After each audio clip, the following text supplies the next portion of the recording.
อันที่สอนก็คือธรรมะของพระพุทธองค์โยมนะธรรมะของพระพุทธเจ้านี่เป็นสอนนะหมู่เฮานี่ไปเรียนนะไปเรียนรู้เอานะเพราะว่าพุทธศาสนานี้เป็นของพระพุทธองค์นะพระคำว่าศาสนาหรือศาสนะนี่แปลว่าคำสอน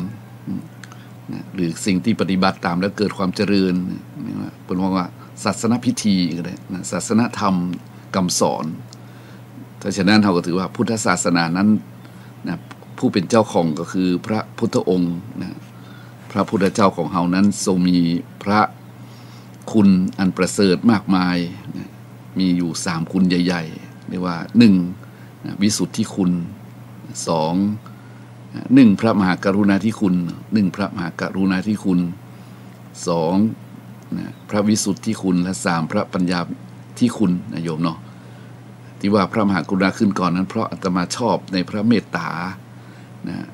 ของพระพุทธองค์และครูบาอาจารย์เพิ่นอาจจะเรียงไว้อย่างหนึ่งแต่อาตมาชอบ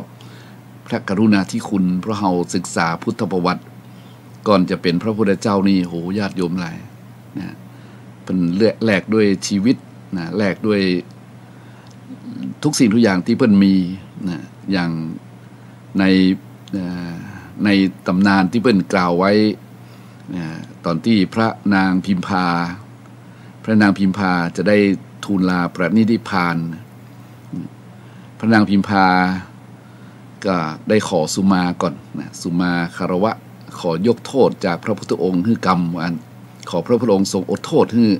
ว่าในชาตินู้นเดี๋ยวญาติโยมอย่าไปโวยลงไปพระนางพิมพาก็คือพระ มเหสีของเจ้าชายสิทธัตถะ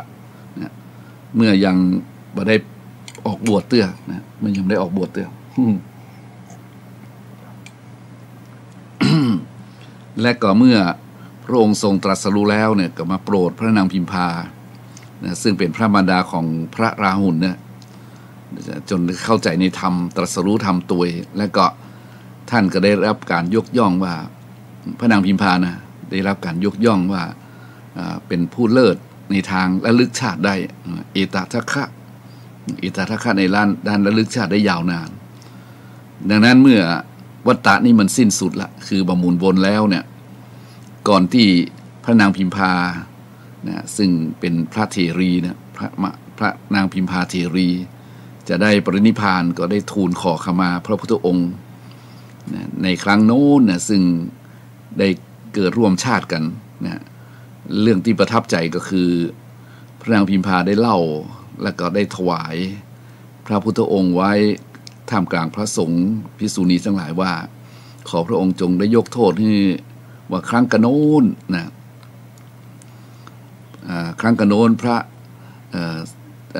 ระโพธิสัตว์นะพระโพธิสัตว์เจ้าก็คือพระพุทธองค์นะได้เกิดเป็นเจ้าบ้านนายหนึ่งซึ่งมีฐานะบ่ค่อยดีเท่าไหร่นักและทีนี้ก็ต้องการอยากจะทำบุญนะอยากจะทำบุญบ่มีเงินที่เอาไปทำบุญบ่มีทรัพย์มีศรัทธาแต่บ่มีทรัพย์บ่เพียงพอก็ได้เอาภรรยานะเอาภรรยาเนี่ยไปขายฝากไว้ แล้วเอาเงินนั้นมาทำบุญนะได้เงินมาทำบุญแล้วก็มีความสุขมีความสะดวกมีความสบายเกิดขึ้นด้วยผลบุญนั้นถวายตัดเนื้อนาบุญกับพระพุทธเจ้าตนหนึ่งในครั้งนั้นและทุกครั้งที่ได้หวนระลึกถึงการกระทำครั้งนั้นตอนนั้นพระนางพิมพาก็ว่าพระนางพิมพาเองก็ได้ลืมตัวลืมตนเป็นบางครั้งบอกว่าที่ได้ฐานะอันดีได้เป็นเศรษฐีมีสตังค์อย่างนี้ก็เพราะว่าตัวฉันนะได้ยอมให้เธอเอาไปจำนำไปขายฝากไว้อย่างนั้นเรามาก็สะท้านใจฟังแล้วสะท้านใจโยมแล้วก็พระนางพิมพาบอกว่าครั้งนั้นได้เผลอพลาดไปก็ขอพระเดชพระคุณนะพระพุทธองค์ทรงประทานยกโทษอดโทษทึ่งเตอะพระนางพิมพาจะได้เข้าสู่นิพพานแล้วอย่างนี้เป็นต้นอันนี้ก็แสดงเห็นถึงความตั้งใจอย่างแน่วแน่มีมหากรุณาธิคุณอย่างเปี่ยมล้นในญาติโยมหลายที่การกระทำบุญซึ่งในครั้งกระโน้นก็ได้กระทำกันเต็มที่มาปรากฏทีหลังในว่าโดยมหากรุณาธิคุณแท้ๆเลยอันนี้อาจจะบ่ชัดเจนเพราะเรื่องมันยาวก็จำได้พอสมควรแต่เรื่องที่ ยาวๆและญาติโยมจำได้ก็คือเรื่องพระเวสสันดรเนี่ยพระเวสสันดรนี้ก็ไปอยู่ในป่าเขาวงกฏกับพระนางมัตสีเนาะมีกันหาชาลีตัวไปอยู่ตัวเนี่ยชูโชคมาขอโยมคิดดูกันแล้วกันนะมาขอเนี่ยท่านกรุณาฮื้อเลยนะโยมยอมฮื้อลูกเป็นตาลทั้งนี้ทั้งนั้นก็เพื่อที่จะเป็นบันไดเข้าไปสู่พุทธภูมิตรัสรู้เป็นพระสัมมาสัมพุทธเจ้าเสียสละความสุขอย่างยิ่งนะโดยมหากรุณาธิคุณนี่เพราะฉะนั้นญาติโยมหลายนี่ก็จะเป็นพระพุทธเจ้าได้นี่ก็นะต้องเป็นผู้ที่เสียสละความสุขทั้งหลายทั้งปวงเนี่ยเหมือนกับพระสงฆ์องค์เจ้าครูบาอาจารย์ทั้งหลายนะที่จริงๆแล้วเรามองเห็นเป็นธรรมดาแต่ความจริงแล้วเป็นของว่าในกามวิสัยนะวิสัยแห่งกามทั้งหลายซึ่งคนเราทั้งหลายก็คลุกคลีกันอยู่ในวงจรเนี่ยกินกามเกียรติอย่างหลวงพ่อพุทธทาสว่านะในวงจรนี้ก็จะต้องยินดีในการกินในกามคุณรูปเสียงกลิ่นรสโผฏฐัพพะธรรมารมณ์ในเกียรติยศนะเกียรติศักดิ์อะไรอย่างต่างๆแต่เป็นว่าแต่พระภิกษุสงฆ์ที่ออกบวชนะจากครอบครัวต่างๆแล้วมาอยู่ในชายหนุ่มทั้งหลายที่ออกบวชจากครอบครัวต่างๆแล้วก็มาอยู่ในวัดวาอารามนี้ล้วนแล้วแต่เป็นผู้เสียสละนะญาติโยมหลายเสียสละเป็นผู้ที่มองเห็นภัยนะมองเห็นภัยแล้วมาบวชนะเว้นจากการรื่นเริงทั้งหลายนะในกามโลกีเหล่านั้นเนี่ยมาอยู่อีได้นี่ก็นับว่าเป็นบุคคลที่มีความเอื้อเฟื้อเผื่อแผ่บ่เห็นแก่ความสุขสนุกสนานญาติโยมหลายเขามองลึกๆเนี่ยเป็นอย่างนั้นถ้ามองผิวเผินเนี่ยบางทีก็นั่นแหละก็นินทาว่าร้ายกันโดยอย่างปัจจุบันนี้ก็เราก็เห็นกันว่ามันเป็นเรื่องที่มันเป็นเรื่องที่อย่างไรญาติโยมหลายมันเป็นเรื่องที่ญาติโยมหลายวันไหวไปตามวาทกรรมต่างๆนะวาทกรรมต่างๆซึ่งมันก็ทำให้เราอาจจะไขว้เขวนะอาจจะเสื่อมศรัทธานี่จากวาทกรรมต่างๆในสื่อต่างๆเห็นข่าวต่างๆนี่ก็มีโยมนะแต่ทั้งนี้ทั้งนั้นก็บอกว่าข่าวดีบ่มีข่าวดีก็มีมากหลายนะญาติโยมหลายข่าวดีที่ทำให้เห็นถึงความศรัทธาของญาติโยมนะซึ่งมีต่อคนดีคนเสียสละหรือในพระพุทธศาสนาอย่างคราวที่แล้วมีข่าวหนึ่งซึ่งญาติโยมคงเห็นข่าวแล้วเนาะที่ชลบุรีตีภาพลงพระนะตุปิโอหรือตุปิโออย่างนี้นะได้แบกปูนขึ้นดอยใช่ไหมขั้นใด400ขั้นเนี่ยประมาณนั้นเพื่อที่จะไปแปลงทางขึ้นไปไหว้นมัสการหลวงพ่อโสธรอันนี้ก็อาตมาเห็นข่าวแวบๆก็เห็นว่าเป็นสิ่งที่น่าทึ่งมากๆเลยว่าคนดียังมีอยู่คนที่มีศรัทธาก็ยังมีอยู่ก็พอภาพนี้ออกไปแล้วก็มีคนเนี่ยญาติโยมเลยศรัทธาปากันหลั่งไหลมาช่วยตุปิโอเนี่ยนะญาติโยมเลยเดี๋ยวนี้ไทยแล้วล่ะเนาะอันนี้เพิ่นก็ถือว่าได้มองเห็นภาพคนดีคนที่เสียสละนะเพื่อพุทธศาสนานั้นมีอยู่และศรัทธาญาติโยมทั้งหลายก็เห็นภาพนั้นกับปากันกระตือรือร้นก็เลยก็ปากันไปช่วยร่วมบุญร่วมกุศลอันนี้ก็ถือว่าเฮาเห็นภาพไปมันชื่นใจนะเพราะฉะนั้นมันก็เป็นตัววัดนะตัวชี้วัดในสังคมยุคนี้นะเพราะฉะนั้นญาติโยมทั้งหลายวันนี้อาตมาภาพไม่ได้มาองค์เดียวนะวันนี้นะมา2 องค์ก็นิมนต์ท่านพระครูสิริอมราภิรัตน์เลยนะครับนิมนต์ท่านเข้ามามาจากศรัทธาญาติโยมทั้งหลายซึ่งวันนี้จะมีเวลาไปจนถึงปุ้น 5 โมงแมลงนะ5 โมงแมลงตอนนี้อาตมาก็มาปะญาติโยมก่อน มาทักมาทายกับญาติโยมก่อนได้มาแล้วนะได้มาแล้วก็จะได้นิมนต์ท่านพระครูสิริอมราภิรัตน์นะครับได้เข้ามาจัดรายการร่วมนะเดี๋ยวขอนิมนต์ท่านกำหนึ่งแป๊บหนึ่ง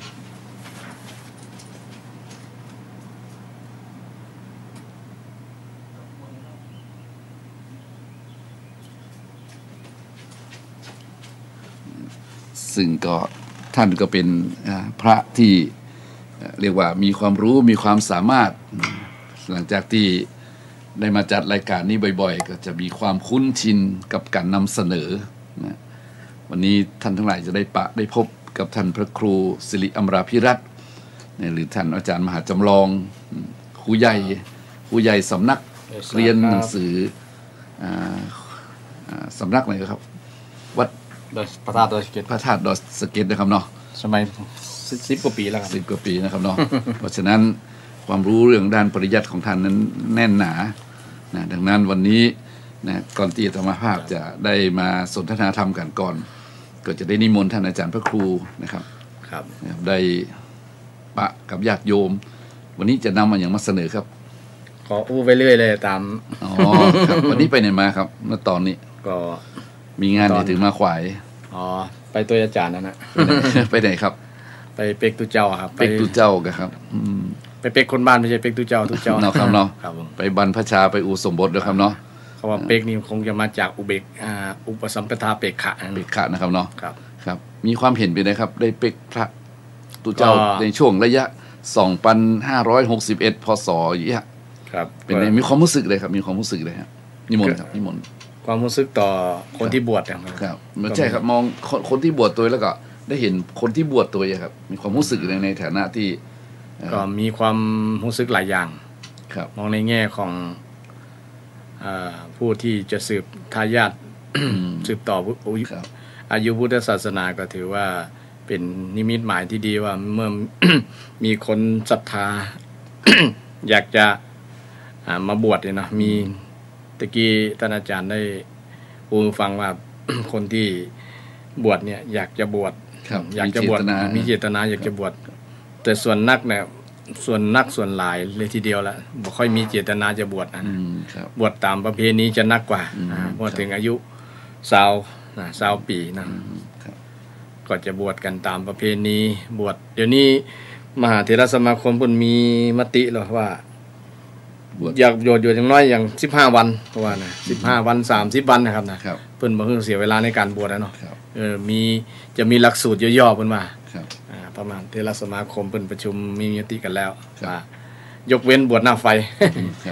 นอกนั้นขอให้บวชอย่างน้อยอย่างต่ำนะ15 วันมาได้จะได้ศึกษาได้เรียนรู้พระธรรมวินัยอย่างตุเจ้าบวช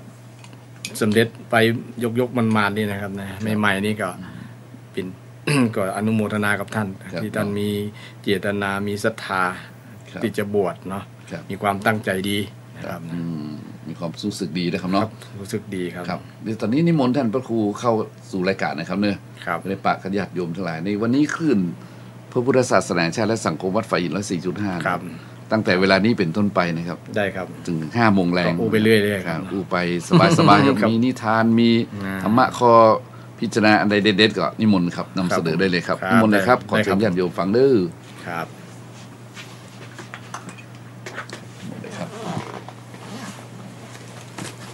ก็ขอความนอบน้อมแด่พระรัตนตรัยมีพระพุทธพระธรรมพระสงฆ์ขอถวายความเคารพมหาเถรานุเถระทุกรูปทุกตนมีหลวงพ่อเจ้าคณะจังหวัดเป็นต้นเป็นประธาน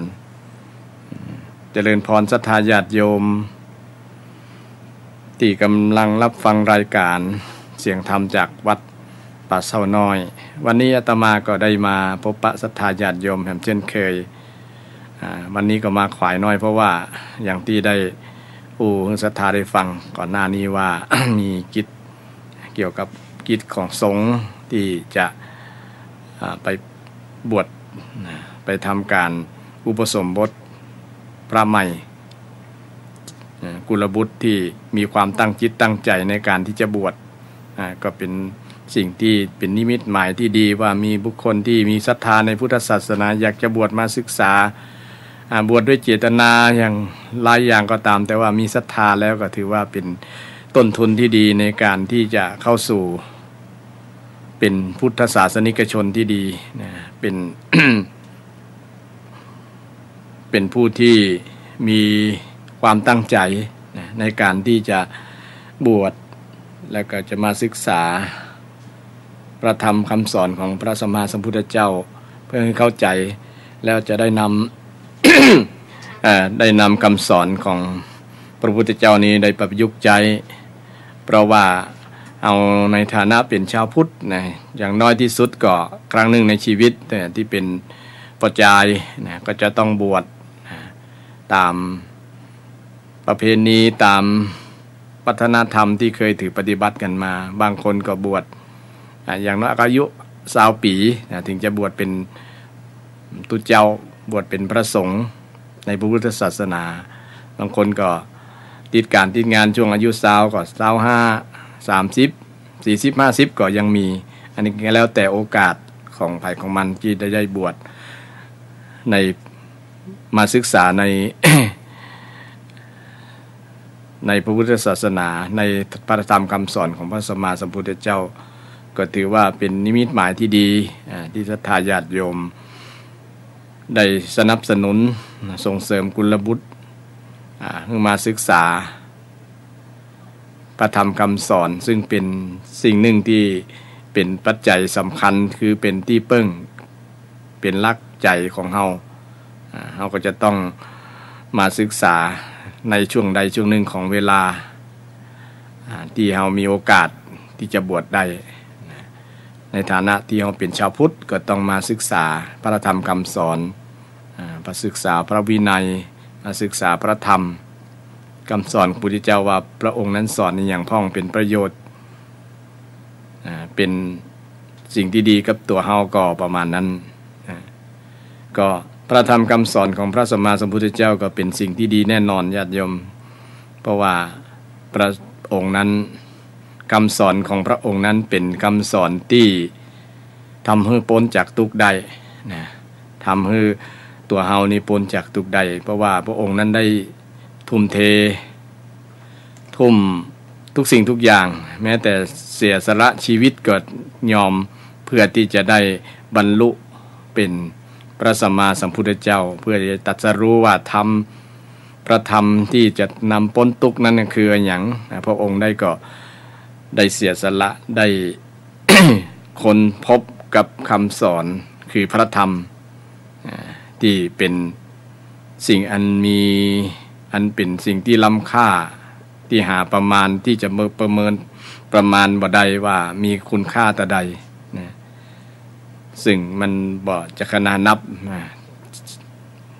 ในเรื่องคุณค่าของพระธรรมคำสอนที่พุทธเจ้าได้ค้นพบในส่วนนี้นะเพราะว่า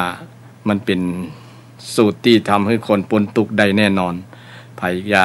นำคำสอนของพระพุทธเจ้านำไปประยุกต์ใช้นะ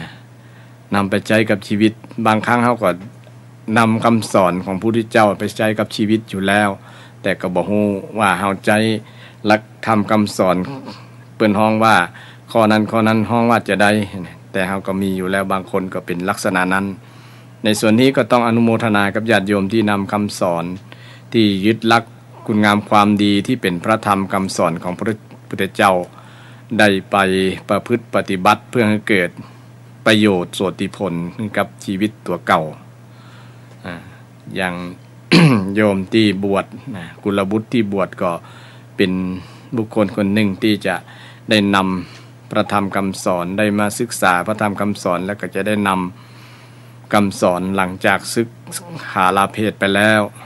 หรือว่ามีบุญญาบารมีก็อยู่ได้เมินได้เป็นบวชได้หลายพรรษาได้ศึกษาเลื่อมใสศรัทธาในคำสอนก็อยู่เมินอยู่ไปเรื่อยๆจนพัฒนาจิตพัฒนาใจจนบรรลุธรรมขั้นสูงขึ้นไปเรื่อยๆนะอันนี้ก็เป็นสิ่งที่น่าอนุโมทนายินดีกับบุคคลที่จะบวชบุคคลที่บวชแล้วก็เป็นลักษณะนั้นที่อาตมาได้กล่าวว่าพระธรรมคำสอนของพระพุทธเจ้าเนี่ยญาติโยมสามารถทำให้คนหลุดพ้นจากความทุกข์ได้เนี่ยหลุดพ้นจากความทุกข์ได้อันอย่างพ้องที่ ที่ทำให้คนมีความทุกข์มีอย่างต่างๆที่มีปัญหาห้องว่ามีปัญหาคนที่มีปัญหาก็คือคนที่มีความทุกข์เนี่ยคนเราเกิดมาแล้วก็ ย่อมประสบปัญหาต่างๆนะปัญหาชีวิตปัญหาครอบครัวปัญหาสปะมากมายนะเรื่องเศรษฐกิจเรื่องอย่างต่างๆนะอย่างที่เราได้ดูข่าวก็มีแต่ปัญหาทั้งนั้นเกิดขึ้นนะที่เป็นข่าวอย่างต่างๆก็ล้วนแต่เป็นปัญหาล้วนแต่เป็นความทุกข์นะเมื่อมันเป็นปัญหาเป็นความทุกข์อย่างอี้แล้วพระพุทธศาสนาจะมีคำตอบก็มีวิธีแก้ไขก็มีแก้ไขก็คือกับปัญหานั้นมันลุล่วงไปด้วยดีแก้ปัญหาได้ก็นะเราก็ควรจะตั้งคำถามบุคคลที่ยังไม่ได้ศึกษาพระธรรมคำสอนว่าพระธรรมคำสอนของพระพุทธเจ้าเนี่ยสามารถที่จะแก้ปัญหาที่จะทำให้คนพ้นทุกข์ได้นะคนพ้นทุกข์ได้อาตมาก็ มานึกถึงว่าคำสอนพระพุทธเจ้าในช่วงที่พระพุทธเจ้าได้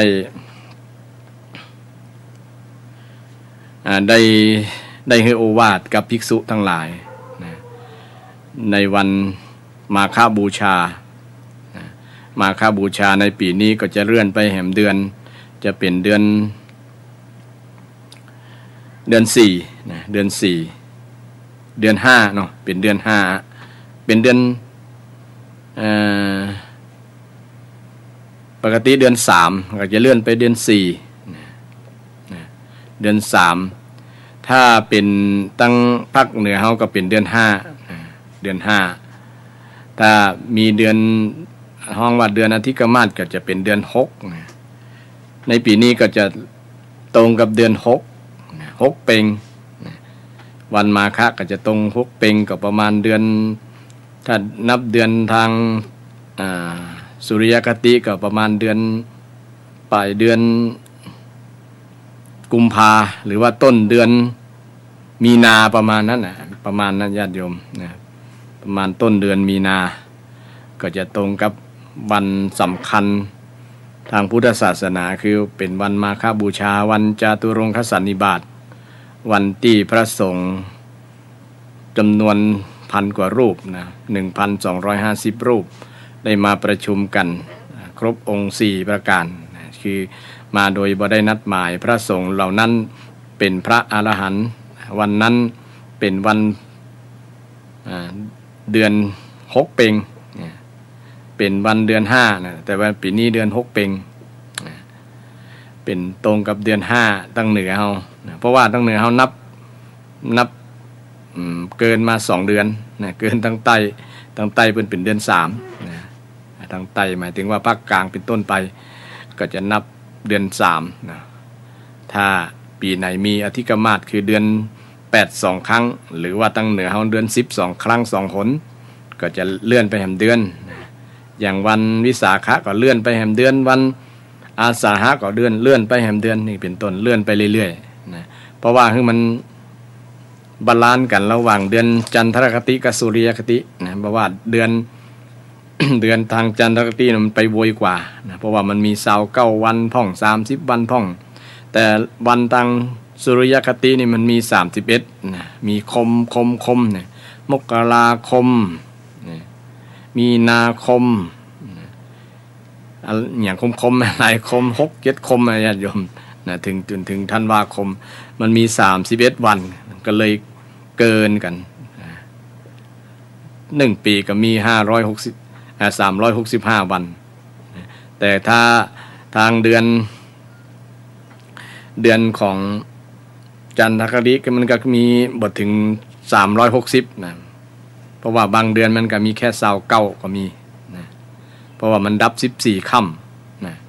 ก็เลยบ่ถึง360มันก็เลยห่างกันไปกำน้อยปีไหนก็ห่างกันเป็น7-8 วันนะ2 ปี3 ปีก็จะมีเดือนเพิ่มแหมเดือน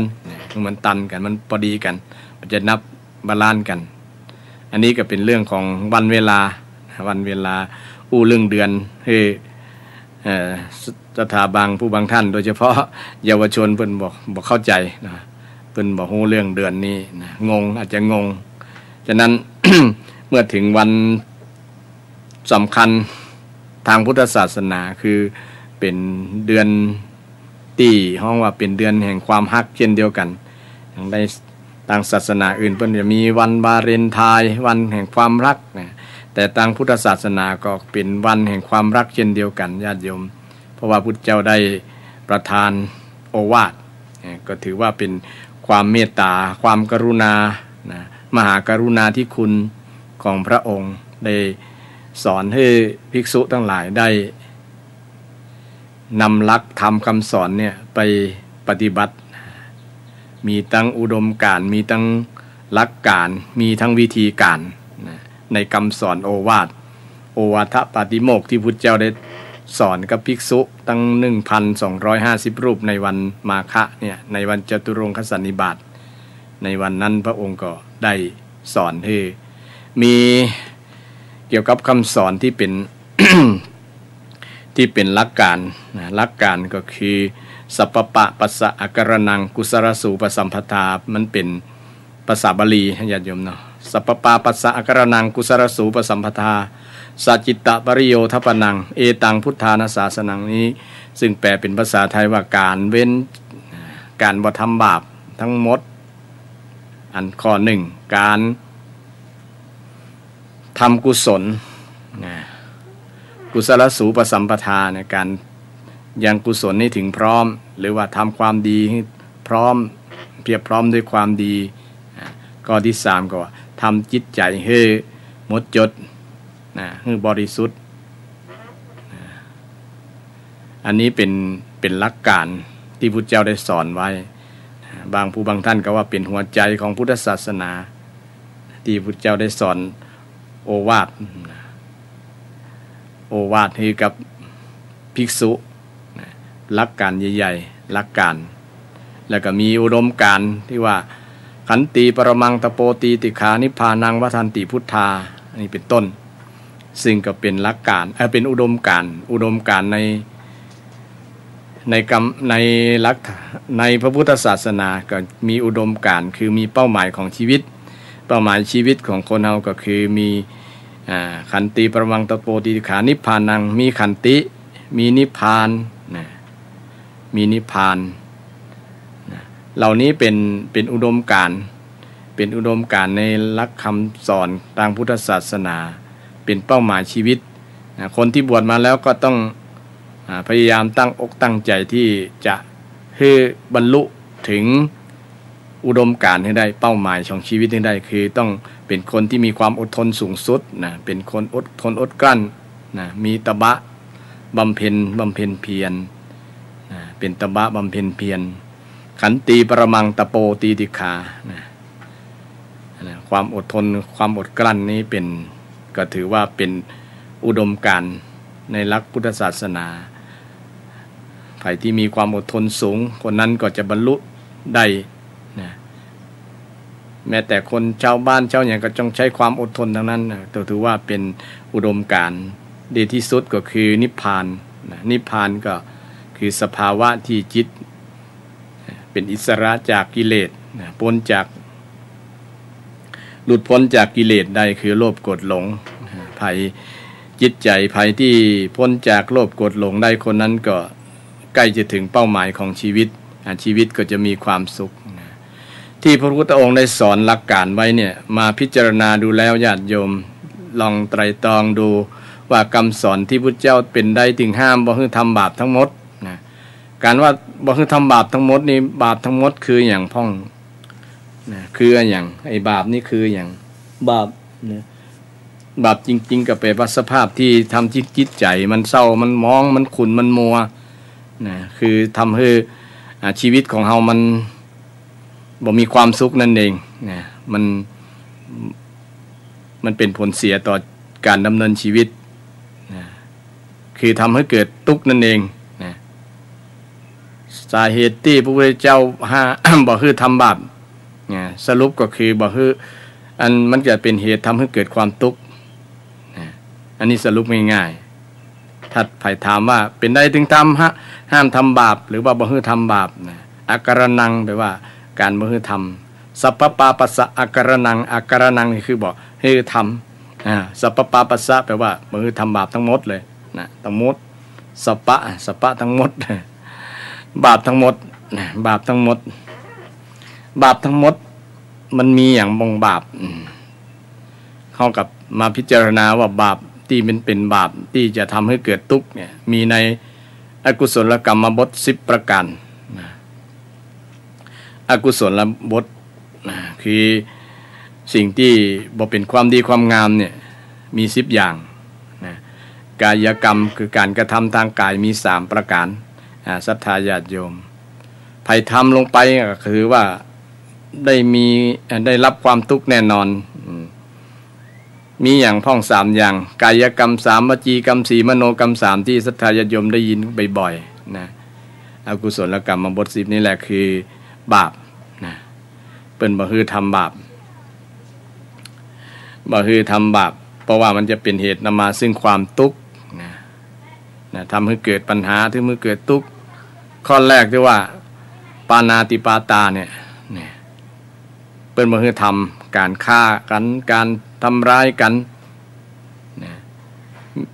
การทำร้ายกันการฆ่ากันเนี่ยมันเกิดทุกข์แน่นอนนะคนที่ถูกกระทำก็เป็นทุกข์คนที่ทำก็เป็นทุกข์เป็นปัญหาเช่นเดียวกันนะถึงวันนี้เราลองดูข่าวการฆ่ากันการทำลายกันการเบียดเบียนกันด้วยการฆ่านี่มันทำให้เกิดทุกข์แม้แต่คนอยู่ไกลๆก็ยังเป็นทุกข์ตัวนะหวาดระแวงหรือว่าเกิดความสังเวชสลดหดหู่ใจเกิดความหวาดกลัวไปตัวว่าโอ้ถ้าเป็นตั้งเฮาอยู่จะได้เนี่ยถ้ามันมาทำกับเฮาประมาณนั้นก็จะหวาดระแวงกลัวไปนะกลัวสะดุ้งกลัวหวาดกลัวไปเลยนะแม้แต่หันในทีวีในข่าวนะหันแล้วก็เกิดความสะดุ้งกลัวเกิดความทุกข์นะอันนี้เองที่มันเป็นสิ่งที่พระพุทธองค์ได้ทรงห้ามว่าการฆ่าเนี่ยมันทำให้เกิดปัญหาเกิดทุกข์นะเกิดปัญหากับ2คนยังบ่พอยังเกิดปัญหากับคนในสังคมในครอบครัวในสังคมประเทศชาติทำให้เดือดร้อนกันทั่วหน้าฉะนั้นเปิ้นจึงห้ามการฆ่านะ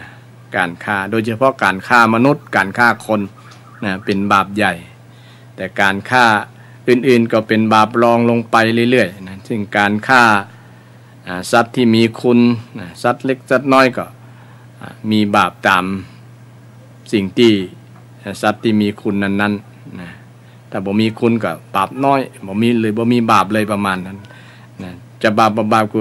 ส่วนหนึ่งก็อยู่ที่เจตนานะเจตนาคือมีจิตใจอยากจะฆ่าจิตใจมีความพยาบาทจิตใจมีความ จงใจจะฆ่าจะทำให้ได้เสียชีวิตได้สูญเสียปานาติปาตาเนี่ยแปลว่ายังสัตว์มีลมปราณมีลมปราณก็คือมีลมหายใจสัตว์ที่มีลมหายใจเนี่ยตกล่วงไปก็คือตายไปนั่นเองทำให้สัตว์เหล่านี้เป็น ตกล่วงไปหรือว่าตายไปก็จะเป็นเหตุนำมาซึ่งความทุกข์นะบอกว่าไผเจอกับปัญหานี้ก็เป็นทุกข์นะคนที่ทำก็เป็นทุกข์คนที่ถูกกระทำยิ่งเป็นทุกข์ใหญ่นะสภาพคนที่ทำนี่ก็คือจิตใจของเขานั้นแฝงด้วยโมหะก็มีโทสะก็มีโดยเฉพาะโทสะพยาบาทนะโทสะคือมี มีจิตเดือดพล่านมีความโกรธนะโกรธเป็นเจ้าเรือนโกรธหรือบอกโกรธก็ฆ่าด้วยความหลงนะอย่างเช่นองคุริมานนะฆ่าด้วยความหลงอยากจะได้วิชาแต่บ่มีเจตนาความพยาบาทนะอยากจะฆ่าเครียดแค้นประมาณนั้นแต่ฆ่าด้วยความหลงก็มีนะฆ่าอยากจะได้สิ่งนี้เพื่อแลกกับสิ่งนี้นะฆ่าสิ่งนี้แล้วจะได้สิ่งนี้ประมาณนั้นก็เลยฆ่าด้วยความหลงนะฆ่าด้วยความพยาบาทฆ่าด้วยความโกรธนะฆ่าด้วยความเกลียดชังอันนี้เป็นบาปใหญ่นะเป็นบาปร้ายแรงฉะนั้นไผที่ทำบาปทำอกุศล ทำอกุศลข้อแรกของกายเนี่ยจะทำให้บุคคลนั้นเป็นผู้ที่ได้รับความทุกข์เป็นเบื้องต้นนะคนที่ไปฆ่าคนอื่นนั่นก็แน่นอนก็กลัวคนอื่นจะเมาคืนมันก็บ่เป็นสุขแน่นอนญาติโยมนะอยู่แบบบาดระแวงเหมือนเป็นห้องเหมือนวัวสันหลังหวะ กลัวแมงกลัวอย่างจะมากัดมาตอมเนี่ยเอาหางวีเรื่อยๆคนที่เบียดเบียนคนอื่นก็เช่นกันคนทำความชั่วคนทำบาปเนี่ยก็มีลักษณะนั้นนะนอนก็บ่เป็นสุขกินก็บ่เป็นสุขละนะกลัวคนที่ญาติพี่น้องที่ตัวฆ่านะจะมาแก้แค้นมาล้างแค้นอย่างประมาณนั้นก็ทำให้นอนบ่ตุกนอนบ่เป็นสุขกินก็บ่เป็นสุขอยู่ก็บ่เป็นสุขก็อยู่ลับๆรอลี่ๆนะนี่ลบๆหลีกๆนี่ไปประมาณนั้นเพราะเขาทำบาปใหญ่นะทำบาปใหญ่การทำบาปจึงนำมาซึ่งความทุกข์พระพุทธเจ้าได้สอนว่าสัพพปาปัสสะอาการนังอย่าไปทำเน้อบาปเพราะว่ามันเป็นทุกข์นะมันเป็นทุกข์ข้อที่สองในด้านพฤติกรรมทางกายก็คือการเบียดเบียนกันตั้งสิ่งที่ห้องว่าของฮักของห่วงลองจากชีวิตก็คือทรัพย์สินเงินทองคือไผจะไปลักไปขโมยนะไปเบียดเบียนสิ่งลักสิ่งหวงของคนอื่นทรัพย์สินเงินทองอย่างต่างๆที่เป็นสิ่งที่มีเจ้าของไปเอาโดยเจ้าของเปิ้นบ่อนุญาตเนี่ย ก็เป็นการสร้างบาปทางกายเห็นนะ เป็นการสร้างบาปทางกายจะทำให้เป็นทุกข์เป็นทุกข์แฮมคนที่ทำทุจริตหรือว่าทำบาปต่างข้อนี้นะคืออทินนาทานคือถือเอาสิ่งที่คนอื่นบ่ได้ให้เนี่ยนะเป็นคนขี้ลักขี้ขโมยก็คน ประเภทนี้ก็ส่วนนักจะเป็นคน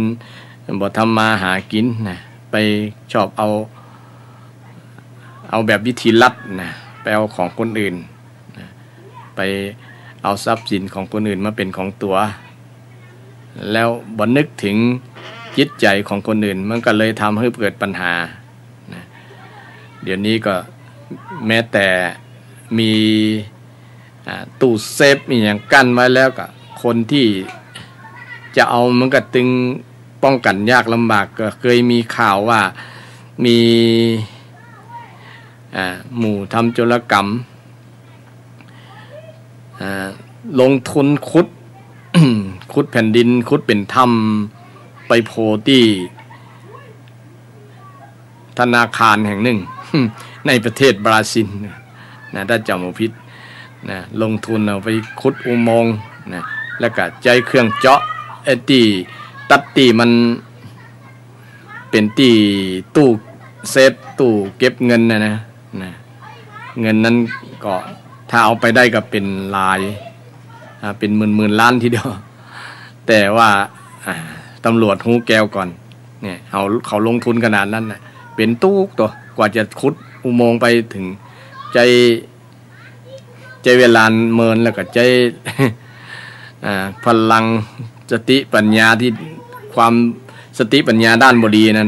ด้านลบนะทำให้เขานั้นนะมีได้รับความทุกข์ตั้งแต่ยังทำงานบ่สำเร็จเนี่ยเกือบจะสำเร็จละนะแต่อันที่จะไปทำงานอย่างอื่นนะใช้พลังกายกำลังสติปัญญาไปใช้แบบสมาชีพนะประกอบสมาชีพประกอบอาชีพที่สุจริตแต่เขาก็บ่ไปทำแบบนั้นนะก็เลยทำให้เขาเดี๋ยวนี้ก็อยู่ในคอกนะญาติโยมนะเพราะเขาไปทำบาปนะการไปลักไปขโมยเนี่ยถือว่าเป็นบาปเป็นบาปทั้งผู้ทำบาปทั้งผู้ร่วมกระบวนการทำให้ได้รับ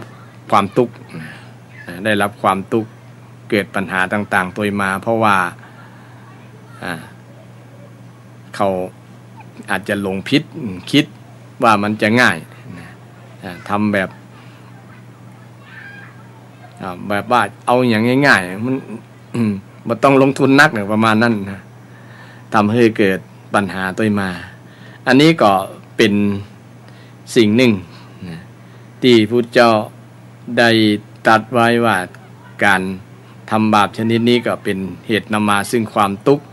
นะทุกข์ทั้งคนที่เป็นเจ้าของทรัพย์ทุกข์ทั้งคนทำคนทำก็ต้องใจสติใจปัญญาที่ในมิจฉาสติมิจฉาปัญญามิจฉาสติมิจฉาปัญญาในการที่จะคิดหาเอาทรัพย์ของคนอื่นขึ้นได้มาเป็นของตัวเก่าขึ้นได้นะใจความเพียนพิษนะคิดพิษนะแล้วก็ทำพิษคนประเภทนี้จะบ่มีความสุขโยมบ่มีความสุขในที่สุดก็อยู่ในขอกในตารางนะเป็น ผลของการกระทำของเขานะก็เป็นเหตุหนึ่งที่จะทำให้เกิดความทุกข์นะเกิดความทุกข์กับ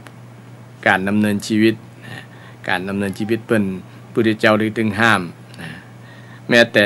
เป็นพระสงฆ์องค์เน้นก็เช่นเดียวกันนะพระพุทธองค์ก็ทรงสอนเกี่ยวกับเรื่องสัมมาชีพเช่นเดียวกันนะสัมมาชีพก็บ่ทำให้ภิกษุสงฆ์ทั้งหลายที่นับถือในพุทธศาสนานับถือคำสั่งสอนของพระองค์เนี่ยดำเนินชีวิตแบบเรียบง่ายนะที่เพิ่งพาอาศัยศรัทธาญาติโยมอยู่ได้ด้วยคำข้าวของศรัทธาญาติโยมนะก็เป็นวิธีหนึ่งนะที่จะ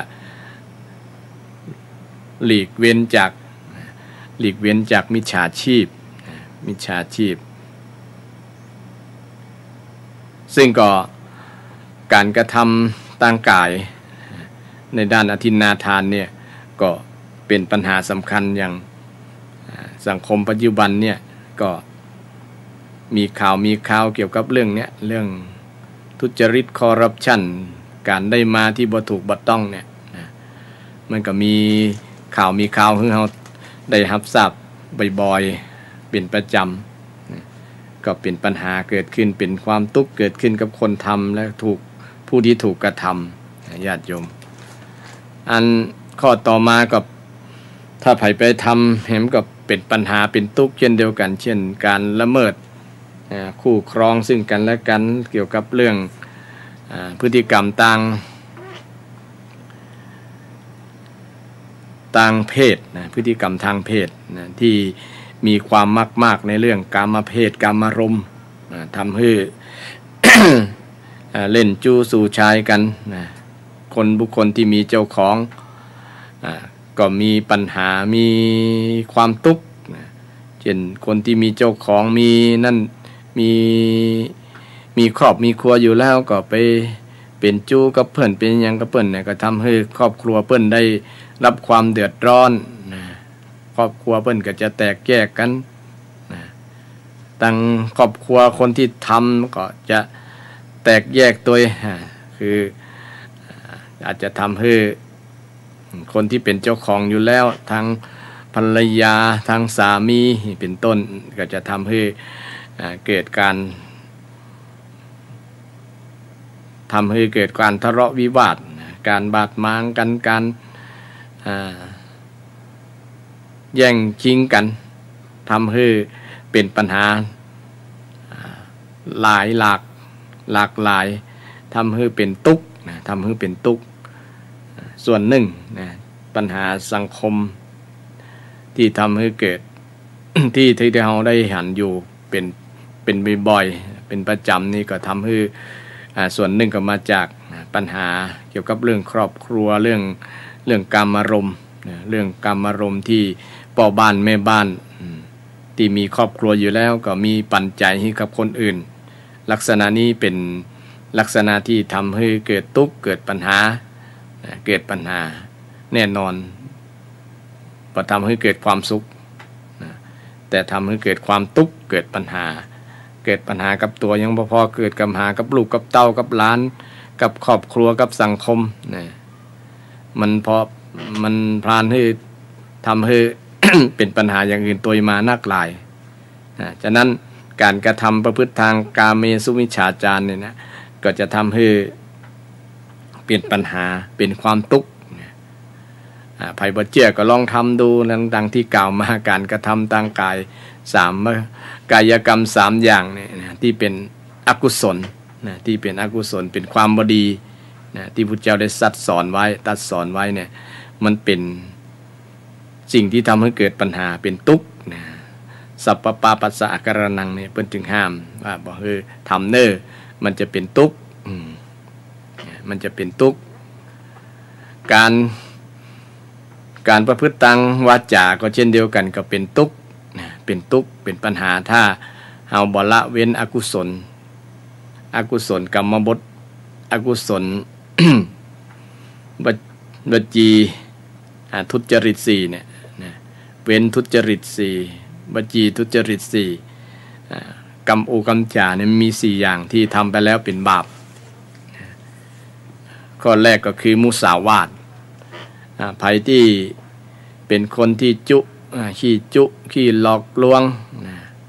มุเท็จก็อันดับแรกตัว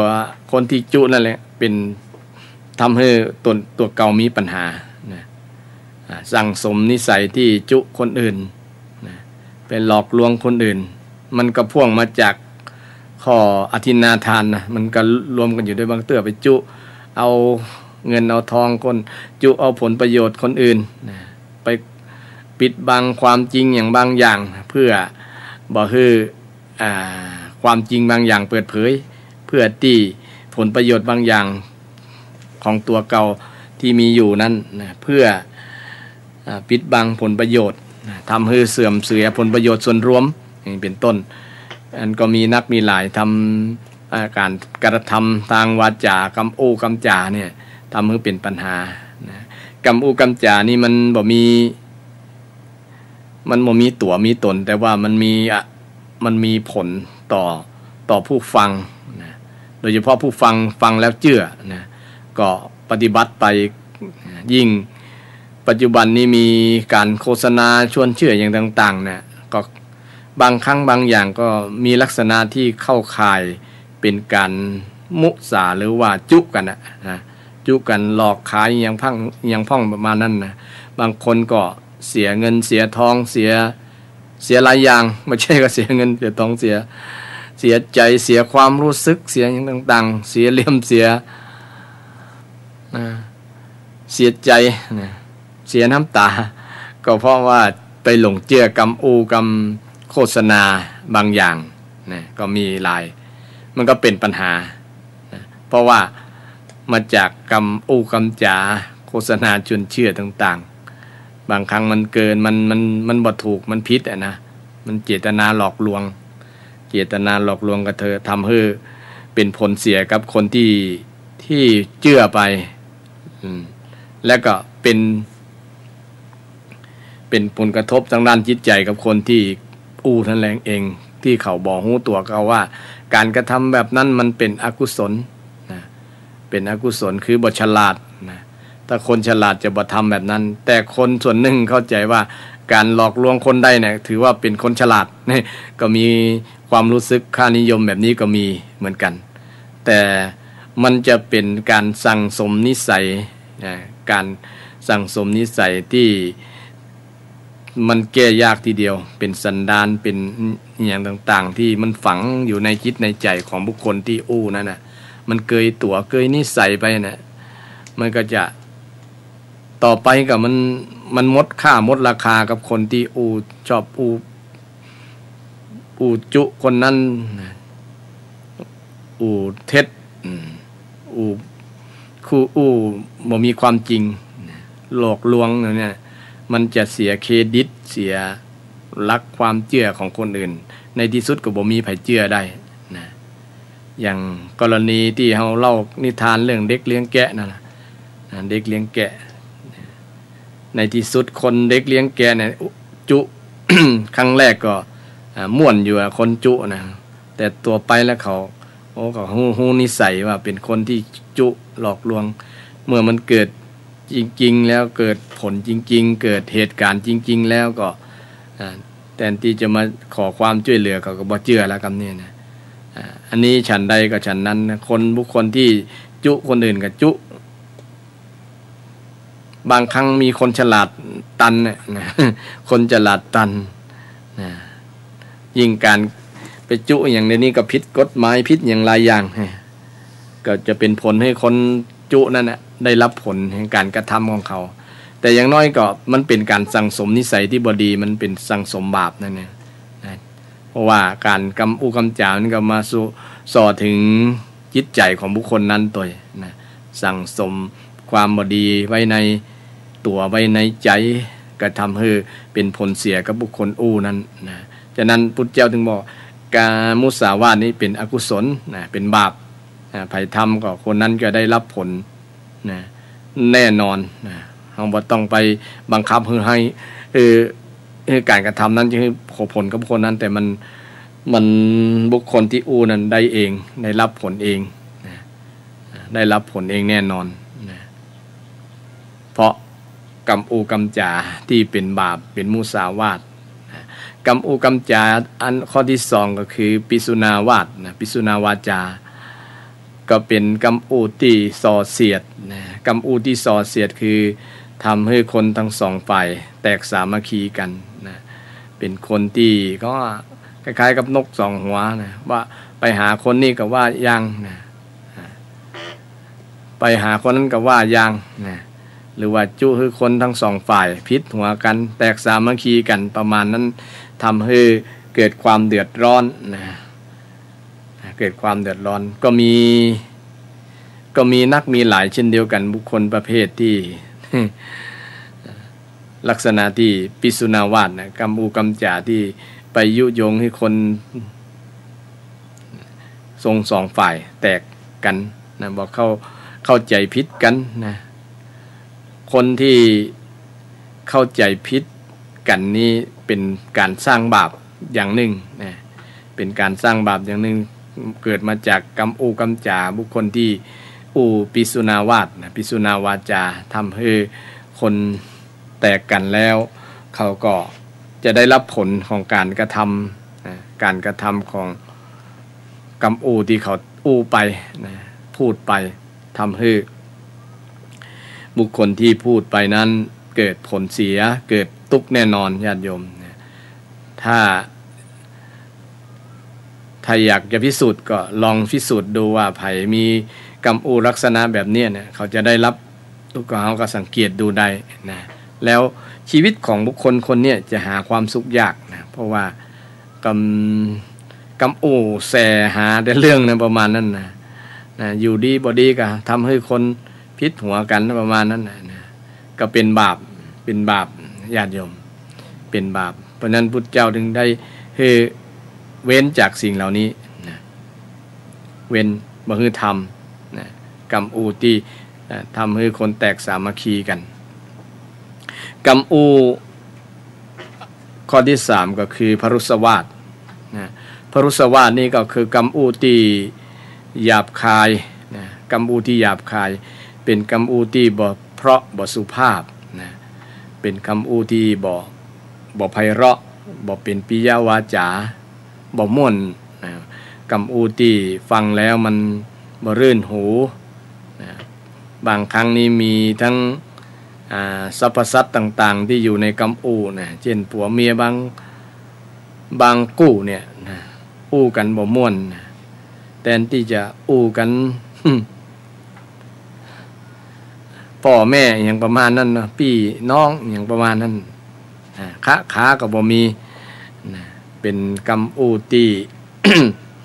หยาบคายนะเอาสิ่งอวัยวะภายในภายนอกมาอย่างประมาณนั้นนะทำให้เกิดคนฟังแล้วมันเดียมอายคนแม้แต่คนฟังอายยังเกิดปฏิกิริยากับกรรมนั้นนะคือรับบ่ค่อยได้แต่คนส่วนหนึ่งก็ชอบเช่นตลกมันกันหยาบๆแต่ว่ามันเป็นการแสดงเนาะบ่เขาบ่มีเจตนาในการแต่ว่าก็เป็นกรรมที่พรุสวาทนะเป็นกรรมเช่นคิงหาบาให้อย่างดาผีดาสัตว์ดาอย่างต่างๆมีกรรมด่ากรรมแจ้งอย่างต่างๆเนี่ย เป็นคำที่บทสุภาพนะเป็นคำที่พรุษวาทเป็นการกระทำที่เป็นบาปอย่างหนึ่งนะเป็นการกระทำบาปอย่างหนึ่งมันทำให้เกิดทุกข์นะเกิดทุกข์สังเกตคู่ไหนภรรยาสามีคู่ใดนี่ที่อู้กันบ่ค่อยม่วนค่อยอย่างมันอยู่กันบ่ค่อยเมินนะญาติโยมนะบางทีทะเลาะวิวาทกันตบตีต่อยกันนะเพราะว่ากำอูกำจ่าเนี่ยมัน กำอูเหมือนกับหอกนะหอกคือปากคือหอกเนี่ยมันทิ่มแทงนะมันเจ็บกว่าหอกที่ เป็นโลหะเป็นเหล็กเป็นหอกภายนอกที่มันทิ่มแทงร่างกายแต่หอกที่คือปากนะมันทิ่มแทงไปทางในนะทิ่มแทงจิตทิ่มแทงใจนะฟังแล้วมันเจ็บมันนะมันกว่าจะพยาบาลหรือว่ากว่าจะรักษาที่แผลข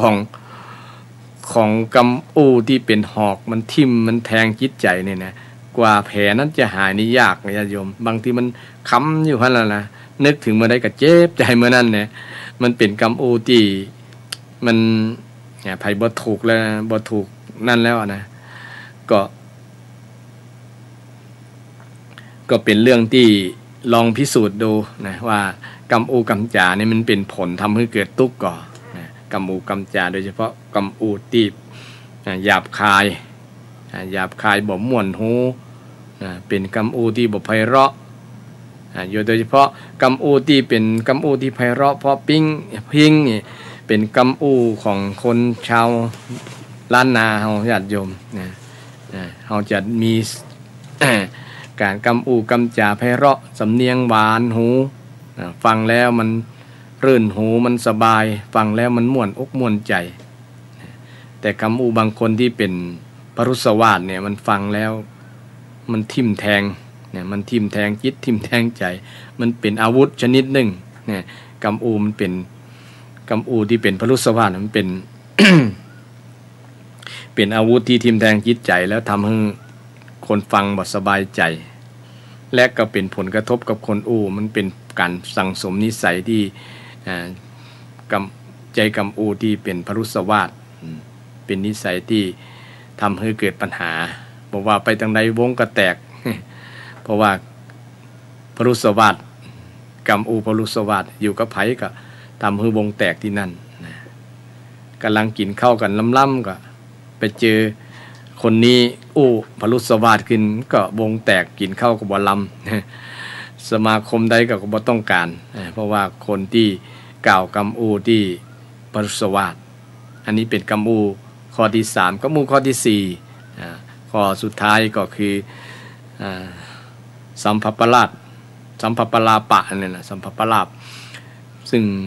เป็นกำอูที่เพ้อเจ้อภาษาไทยเพิ่นว่าเพ้อเจ้อคำอู้ที่เพ้อ เหมือนกับเรารับแล้วมันเพ้อนั่นน่ะอู้ไปเรื่อยเนาะภาษากะเมืองอู้ไปเรื่อย อู้บ่มีความจริงอู้เกินอู้สิ่งที่เป็นไปลำบากเป็นไปบ่ได้มันบ่มีเหตุมีผลนะใครอู้ก็อู้ตามอารมณ์ใครอู้ตาม ใจตัวเก่าว่านะเอาม่วนว่าอย่างประมาณนั้นก็อันนี้ก็เป็นสาเหตุหนึ่งทำให้เกิดทุกข์เช่นเดียวกันนะทำให้คนฟังแล้วก็บ่เชื่อก็มีนะมันบ่สร้างเครดิตให้กับคนอู่นะคนอู่บางครั้งก็เป็นการสั่งสมกรรมนิสัยในการใจกรรมอู่เนี่ยลักษณะนี้ทำให้เกิดปัญหาในสังคมที่ใจกำอูกำจ่ากันก็มีนักมีหลายเพราะใจว่าจะอูหยังก็บ่พิจารณาบ่มีเหตุบ่มีผลบ่มีหลักมีฐานประมาณนั้นนะอูไปเรื่อยอูขาดหลักฐานขาดเหตุขาดผลอูเกินความจริงอูสิ่งที่เป็นบ่ได้เป็นไปบ่ได้เป็นไปบ่ได้เป็น เช่นว่าโลกจะแตกวันพุธกันอย่างประมาณนั้นเนาะ ก็เป็นกำอูแบบเนี้ยลักษณะเนี่ยหรือว่ามีจ้างตัวเต้ากับอะไรอย่างมีหารศาลาเนี่ยนี่เป็นต้น มันกำอูจำอย่างนะมันคนฟังแล้วมันโอ้นะมันเบ้อนะกำอูมันเบ้อลงไปนะมันเกินกำอูมันเกินนะเป็นลักษณะนั้นนะกำอูแบบนี้ก็ทำให้คนฟังแล้วก็เป็นทุกข์หรือว่านะเกิดความเบื่อหน่ายนะมันคนเขาบ่เชื่อประมาณนั้นนะแทนที่จะได้รับการตอบสนองในกำอูนั้นคนก็ลุกหนี ก็เป็นกำอูที่ทำให้วงแตกอีกแห่งอย่างนึงเหมือนกันไอ้พระเลิศสัมภปลาภเนี่ยนะเพื่อเจอเนี่ยนะเพื่อเจออูไปเรื่อยนะก็เป็นการกระทำตังวาจาเป็นกำอูที่เป็นอกุศลที่พุทธเจ้าได้ตัดไว้ว่าบอกให้ทำเน้อบาปแล้วก็คือทำความดีนะกุศลสูปสัมปทากุศลสูก็คือกุศลนั่นเองก็ปิ่นกันคือเฮาเว้นบ่ทำอกุศลแต่เฮามาทำกุศลแทนนะเว้นอกุศลมาทำกุศลแทนนะเว้นอกุศลคือบ่ฆ่าแล้วก็เฮามาทำอย่างแทนอย่างกายกรรมก็คือมาทำดีแทนนะคือมาทำจิตมีเมตตาต่อกันนะบ่โคตรให้กันบ่เกลียดกันประมาณนั้นนะคือปึ่งปาอาศัยเป็นคนที่มีจิตใจเอื้อเฟื้อเผื่อแผ่เป็นคนที่มีจิตใจบ่โคตรบ่พยาบาทบ่อาฆาตบ่ปองร้ายกันเว้นจากปาณาติบาตแล้วก็มามีเมตตาแทนนะมีเมตตาแล้วก็เว้นจากการฆ่าเขาก็เว้นจากการ ลักทรัพย์ข้อที่สองเว้นจากอทินนาทานเขาก็มาประกอบสัมมาชีพมาประกอบสัมมาชีพเลี้ยงชีพโดยสุจริตบ่ไปลักบ่ไปขโมยไผทำมาหากินโดยสุจริตบ่ต้องหวาดระแวงที่ไหนบ่ต้องกลัวตำรวจจะมายับก็เป็นเหตุอย่างหนึ่งที่จะทำให้เกิดความสุขอันแรกมันเป็นต้นเหตุทำให้เกิดความทุกข์บาปเนี่ยนะแต่ว่าความดีคือกุศลเนี่ยทำให้เกิดความสุขศรัทธาลองสังเกตว่าเราลองมาทำอย่างที่พุทธเจ้าได้สอนว่ากุศลสูปสัมปทายังกุศลให้ถึงพร้อมคือเราข้อแรกคือตั้งกายกรรมคือการกระทำทางกายที่ดีเราบ่เบียดเบียนภัยด้วยการฆ่าเราก็มีเมตตาแทนยินดีอนุโมทนากันบ่เบียดเบียนกันบ่ลักทรัพย์ของภัยนี่การทำแบบนี้จะมีเป็นผลดีกับตัวคนที่ทำเองเป็นความสุขที่บ่ต้องไปซื้อหาเช่นเฮาอยากมีความสุขเนี่ยแผ่เมตตาแทนที่จะมีความอาฆาตพยาบาทปองร้ายกันเปลี่ยนมาเป็นความเมตตาแทนอย่าง เรื่องนางสิริมากับนางอุตราที่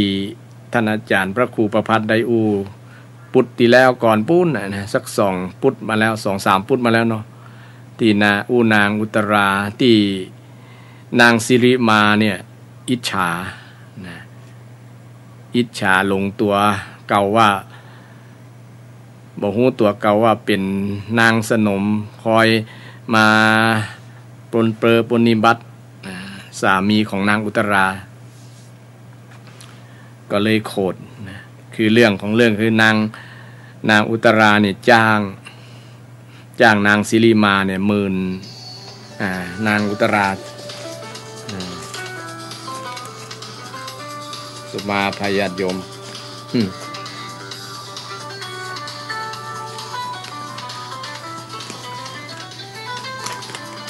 คือน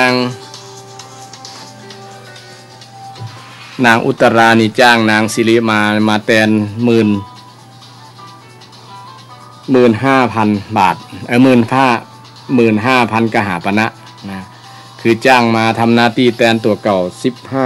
15 วันละพันกหาปณะนางก้าตัวนางสิริมาเนี่ยวันละพันกหาปณะหนึ่งคือ4 บาทศรัทธาคือ4 บาท4 บาทก็ไปคูณ 1,000 ก็ก้าตัวแปลงนักเลยขนาดสมัยนั้นนะญาติโยมนะค่าตัว 4,000 บาทเนี่ยโอ้บ่ธรรมดาญาติโยมต่อวันไผที่อยากจะอภิรมย์กับนางสิริมาเนี่ยนางสิริมาเป็นหญิงงามเมืองคือเป็นโสเภณีนะเป็นโสเภณีเป็นลูกของนางสารวดีนะสารวดีนี่ก็คือเป็นโสเภณีก่อนละเป็นแม่ก็เป็นโสเภณีลูกก็เป็นโสเภณีแต่นางสิริมาเนี่ยเ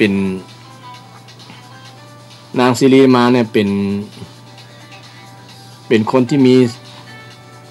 ความงามนะความงามมีอย่างหลายๆอย่างคุณสมบัติของความเป็นนางเป็นโสเภณีเนี่ยนะเช่นเล่นดนตรีลำได้นะแล้วรูปร่างงดงามเป็นที่ชื่นชมเป็นที่อวดบ้านคนอื่นได้ประมาณนั้นนะเป็นคนงามเมืองหญิงงามเมืองเนี่ยเป็นหน้าเป็นตาของ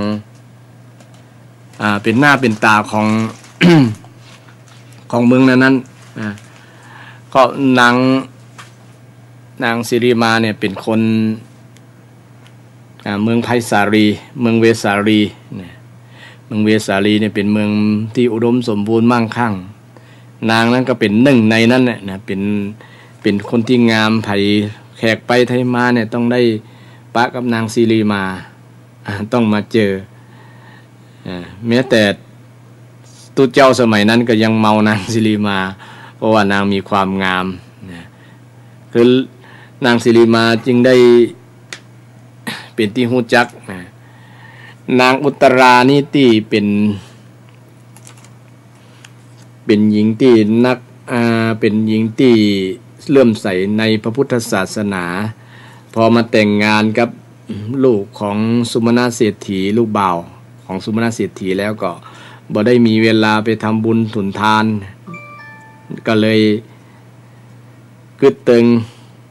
ก็ส่งจดหมายไปบอกพ่อว่าพ่อเอ้ยนะพ่อเอาลูกมาแต่งงานกับ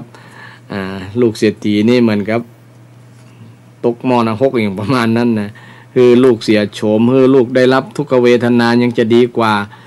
มาอยู่แบบนี้บ่ได้ทำบุญสุนทานสักน้อยนะ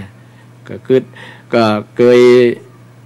ทำบุญสุนทานใส่บาตรใส่หยาดน้ำกู้วันเนี่ยนางไปอยู่บ้านพ่อผัวไปอยู่บ้านผัวแล้วเนี่ยก็บ่ได้ทำในส่วนนี้ก็คือตึงนะเพราะว่าคนได้ทำความดีนางอุตราเนี่ยก็อยากจะทำตัวนั้นก็ เลยมีหนังสือไปถึงพ่อก็เอ็นดูว่าโอ้เดี๋ยวลูกพ่อจะจัดการนี่ก็เลยจ้างนางสิริมาเนี่ยมาทำหน้าที่ลูกแบบเอาแบบนี้นะลูกพ่อจะสตางค์ไปจ้าง คนมาทำหน้าที่แทนเธอนะทำหน้าที่ของภรรยาสัก15 วันนางได้ยินข่าวนั้นก็ยินดีใจจื่นใจบานว่าพ่อก็มีวิธีแก้ปัญหาให้ลูกสาวก็ได้วันก่อนจะถึงออกพรรษา15 วันเนี่ยนะจ้างนางสิริมาอยู่วันแรกก็บอกมีปัญหาอย่างนะวันที่2ที่3นะก็วันหนึ่งผัวของนางอุตราเนี่ยได้มาสังเกตการว่านางอุตรานี่จะได้น้อนะเฮา หลังจากที่จ้างยิงมาอยู่มาแทนตัวเก่าแล้วนะก็ไปดูสังเกตก็ไปหันเมียตัวเก่าคือนางอุตราเนี่ยกำลังอยู่ทำงานในโรงครัวแบบขมักขม้อมหน้าตามอมแมมไปด้วย ทานไปด้วยเนื้อตัวก็มอมแมมนะคือคนอยู่ในครัวนะเป็นแม่ครัวเองนะแบ่งกับข้าวกับป่าที่จะได้ถวายพระสงฆ์มีพระพุทธเจ้าเป็นประธานนะก็มีความดีอกดีใจแต่ด้วยหน้าตามอมแมมนะอันผัวหันก็เลยเกิดอาการอารมณ์ขันว่านางนี่อยู่ดีบอกว่าดีชอบตุกข์เราเนี่ยชอบลำบากนะมาอยู่ในโฮงครัวแทนที่จะสบายมีเงินมีทองอย่างมาตุกมาแปลงกับเข้ากับป่าเองนะก็เลยไข้หัวนางศิริมายืนอยู่ข้างๆก็หันสามีของนางอุตราไข้หัวกันว่าไข้หัวเรื่องอย่างก็หันไปพอว่าไข้หัวนางศิริมาก็เลยมีความเข้าใจลงตัวเก่าว่าตัวเก่าเป็นเมียประมาณนั้นนะก็เลยโขดให้นางศิริมาที่สาเหตุที่อ้ายนี่ยิ้มแสดงว่ามันมีใจครับไม่ยิงนิดนางอุตรานี่ก้านางอุตราก็คิดพร้อมเดียวกันเหมือนกันสามีของเฮาเนี่ยบ่ได้ทำบุญกุศลนี่อย่างนะกินแต่ของเก่าก็เลยนึกยิ้มไปกับต่างคนต่างยิ้มมือกันประมาณนั้นนะยิ้มมือกันยิ่งทำให้นางศิริมาเนี่ยหวงหึงหวงในตัวของผัวของนางอุตราเนี่ยนะก็เลยลู่ไปในครัวนะวิ่งไปก็กำปากกำทัพพีได้ก็น้ำมันที่กำลังเดือดในกระทะนางก็ตักเอาที่จะเอามาลาดหน้าเหมือนกับน้ำกรดสาดหน้าประมาณนั้นนะกรดสาดหน้าของนางอุตรานางอุตราที่ ก็หันกิริยาท่าทางของนางศิริมาแทนที่ก็นึกได้ว่านางศิริมาก็คงจะโคตรประมาณนั้นนะแต่นางก็ได้ตั้งจิตอธิษฐานว่าถ้า ถ้าเฮาเนี่ยมีจิตใจโคตรขอคือน้ำเนยใสน้ำมันเนี่ยที่เดือดเนี่ยมันลดบนหัวเฮาแล้วคือมันร้อนมันไหม้ไป ตามสภาพน้ำร้อนนั้นๆแต่ถ้าเฮาบ่มีความโกรธบ่มีความโกรธต่อนางศิริมาเพราะว่านางศิริมามีบุญคุณกับเฮาที่คือโอกาสให้เฮาได้ทำบุญทำกุศลเนี่ยถือว่ามีบุญคุณยิ่งใหญ่ยิ่งต่อเฮาหารค่าประมาณบ่ได้ประมาณนั้นคิดถึงคุณถึงประโยชน์ถึงคุณค่าของคนที่ตัวเก่ากำลังจะถูกน้ำราดแล้วนะเป็นความคิดลักษณะเนี่ยญาติโยม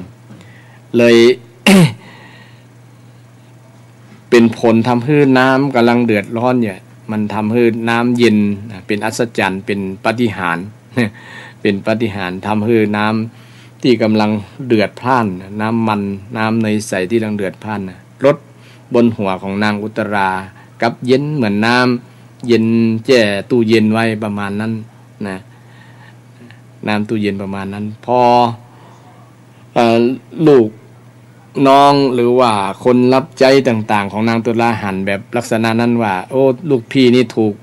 รังแกแล้วเนี่ยก็พากันลุมเข้ามานะมาจะตบจะตีนางศิริมานะตั้งตบตั้งตีตั้งทำคือจะเอาคืนนะเพราะว่าโคตรแตนนางอุตรานะนางอุตราก็ห้ามกับฟังว่าห้ามคนเดียวมันหลายคนเนาะญาติโยมเนี่ยอันนี้พอนางอุตราไปห้ามแล้วก็ถึงจะ ไปจักมือไปเอาดึงออกมาถึงจะฟังถึงจะเชื่อนะเพราะว่าตัวถูกหลายดอกหลายเม็ดเหมือนกัน ทั้งศอกทั้งเข่าทั้งเท้าทั้งอย่างสปะนะทั้งมัดทั้งพอไม่ยิงเนี่ยเนาะญาติโยมลองสังเกตดูนะคอมบนล่างของนางศิริมานะทั้งตุ๊บทั้งตีทั้งเจ็บบอบเนื้อตัวบอบจ้ำหมดนั้นต้องได้รับบาดแผลนางอุตราก็มาอินดูได้รับบาดแผลอะไรแล้วเอายาหม่องเอายาอย่างมาปฐมพยาบาล ก็บอกนางขอสุมาภัยได้ห้ามบ่ตันห้ามบ่ได้เนี่ยก็ยังใจดีอยู่ญาติโยมเนี่ย อันนี้อู้ถึงความมีเมตตาอย่างที่จะมาโยงว่าการที่มีความจิตมีความโกรธในจิตเนี่ยมันตรงกันข้ามกับความเมตตานะไผ่ทำได้นี่จะเป็นกุศลไผ่ทำได้จะเป็นความสุขนะแทนที่จะเป็นสงครามระหว่างนางสิริมากับนางอุตรานะเป็นฝักเป็นฝ่ายนะประหารกันนะเรื่องก็ยุติในช่วงนั้นนะนางก็อภัยนะนางอภัยตั้งแต่แรกแล้วแต่ว่านาง สิริมาพอหันการกระทำของนางอุตราเนี่ยก็เลยซาบซึ้งใจเลยลึกเคยหู้ตัวนะหู้ตัวว่าโอ้ตัวเก่านี้มันบ่ใจเมียของอายนี่ล้อนะเอาสำคัญตัวพิษว่าเป็นเมียนะเลยหึงหวงนะก็เลยมากราบแทบเท้าของนางอุตราสำนึกพิษใดว่าโอ้นะทำพิษไปแล้วแม้แต่เนยใส่ตีมันนอนมันบ่มีชีวิตบ่มีจิตใจก็ยังมีหูคุณของนางแต่ข้าเจ้าเนี่ยเป็นคนที่มีจิตใจแต่ก็ยังคิดนะอกุศลนะบ่ฮู้คุณของนางบ่ฮู้คุณของเธอนะขอกราบขอโทษขออภัยนักๆหลายๆนะนางอุตราก็เลยบอกว่าขอให้ไปขอโทษนะถ้ามารดาถ้าบิดานะถ้าบิดาข้าเจ้าอดยกโทษให้ข้าเจ้าก็จะยกโทษนะไปขอสุมาอภัยเพิ่นเตอะนะนางสิริมาก็เข้าใจว่าเป็นป้อคือปุณกะนะปุณกะเศรษฐี เพราะว่าปุณกะนี่เป็นป้อของนางสิริเป็นพ่อของนางอุตรานะนางอุตราก็อธิบายว่าป้ออันนั้นเป็นป้อในวัตตะป้อปุณณะนั่นนะแต่ป้อวิวัตตะนั่นนะ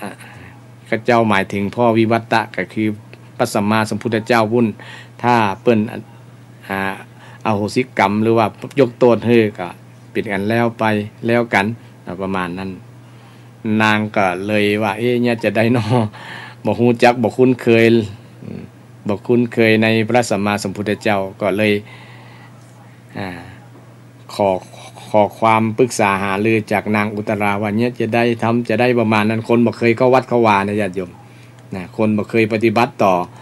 พระต่อพระสงฆ์องค์เจ้าแม้แต่คนเคยเข้าวัดเข้าวาอย่างยุคปัจจุบันนี้ก็ยังทำอย่างบ่ค่อยถูกเหมือนกันล่ะญาติโยมเวลามีพิธีกรรมอย่างต่างๆนางสิริมาก็เช่นเดียวกันก็ถือว่าเป็นอนุบาลกันแล้วกันคนบ่เคยเข้าวัดเข้าวาเนี่ยตั้งแต่นั้นมาเลยญาติโยมนางสิริมาได้มีโอกาสมาเข้าเฝ้าพระพุทธเจ้าก็เลยแสดงธรรมช่วงที่นางอุตรากับนางสิริมาอยู่นั้นพระเจ้าก็ได้แสดงธรรมเรื่องว่าชนะความโกรธด้วยความไม่โกรธชนะความโกรธด้วยความไม่โกรธชนะความดีชนะความคนไม่ดีด้วยความดีชนะตรณีด้วยการให้ชนะเหลวไหลด้วยความจริงนี่พระเจ้าตรัสคาถาที่แปลเป็นภาษาไทยไว้แล้วประมาณนั้นนะลักษณะว่าภัยที่ชนะได้เนี่ยจะเป็นการชนะที่สุดยอดนะคือเราจะได้ใจคนนะเช่นชนะความโกรธด้วยความไม่โกรธนะความโกรธด้วยความไม่โกรธนะมันเป็นเรื่องที่ปฏิบัติยากพอสมควรภัยที่ชนะได้ในสุดยอดนะอย่างนางอุตราเนี่ยชนะความโกรธได้ญาติโยมนะแผ่เมตตาต่างหากนะแผ่เมตตาให้กับนางสิริมานางอุตราเนี่ยเป็นบุคคลที่ชนะความบ่โกรธเลยจิตใจบ่โกรธนะหูตันนะเพราะว่ามีสติหูตันเพราะว่านางได้อบรมสั่งสมนิสัยนะอุปนิสัยที่ดีที่คุ้นเคยในพุทธศาสนานะได้ฟังธรรมคำสอนพระเจ้าบ่อยๆก็เลยเป็นที่มาของความมีเมตตาของความมีความขันติของความดีต่างๆซึ่งมันสั่งสมทีละน้อยเป็นวาสนาบารมีของนางอุตราพระพุทธเจ้าก็ได้แสดงธรรมบ่อยๆนางสิริมาก็ได้ฟังแล้วก็เลื่อมใสศรัทธาในคำสอนพระพุทธเจ้าโอ้ ฟังแล้วก็เกิดศรัทธาเกิดความเลื่อมใสพุทธเจ้านังอู้ม่วนอู้จริงอู้ถูกมีสาระมีประโยชน์นะแต่นะนางก็เลยทุ่มเทจิตใจถวายตัวเก่านะเป็นอุบาสิกาที่จะทำหน้าที่เป็นอุบาสิกาชั้นดีชั้นเลิศนะโดยนิมนต์พระสงฆ์วันละหลายรูปวันละ 7-8 รูปก่อนทัตตานะนางสิริมาเนี่ยไปฮับบิณฑบาตถึงวันนะญาติโยมนะตั้งแต่นั้นมานะตั้งแต่นั้นมาเพราะว่านางก็เกิดความเลื่อมใสแล้วเนาะเกิดความเลื่อมใสในพุทธศาสนาก็ตั้งตนเป็นอุบาสิกาที่ดีนะแต่ชีวิตของนางก็เป็นชีวิตที่อาจจะเป็นกรรมเป็นเวรนี่เพราะนางก็ได้รับ นางสิริมาเนาะได้เป็นโรคภัยชนิดหนึ่งนะนางก็ยังเป็นสาวเป็นนั่นอยู่นะแม้แต่ไผหันก็ตามก็มีความสิเนหามีความอยากอภิรมย์ชมชื่นกับนางนะอย่างที่บอกว่านางมีค่าตั๋ว 1,000 บาทต่อวัน4,000 บาทนะ 1,000 กหาปณะเนี่ยไผมีสตางค์เอาไปเลยนะซื้อนางเลยนางก็ได้ความร่ำรวยจากนี้เนี่ยญาติโยมนะ15 วันได้ 15,000 นี่ 15,000 กหาปณะ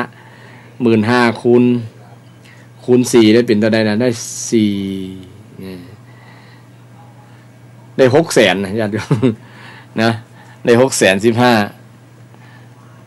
15 วันได้ 600,000 บาทนะโอ้ได้รวยเลยเนี่ยแต่นางก็เอาเงินส่วนเนี่ยนะมาใช้จ่ายที่เป็นประโยชน์มาใช้จ่ายตั้งปวารณาตัวคือประสงค์องค์เจ้ามารับบิณฑบาตทุกวันนะมีภิกษุรูปหนึ่งญาติโยมที่มารับบิณฑบาตนะได้ยินข่าวว่านางสิริมานะโอ้ดีนะตานทำบุญมีแต่อาหารอันประณีตมีแต่อาหารอันอร่อยนะภิกษุนี้ได้ยินก็อยากจะไปกุมบาตรไปรับบาตรจากที่บ้านนางสิริมาวันหนึ่งก็ได้คิวนะได้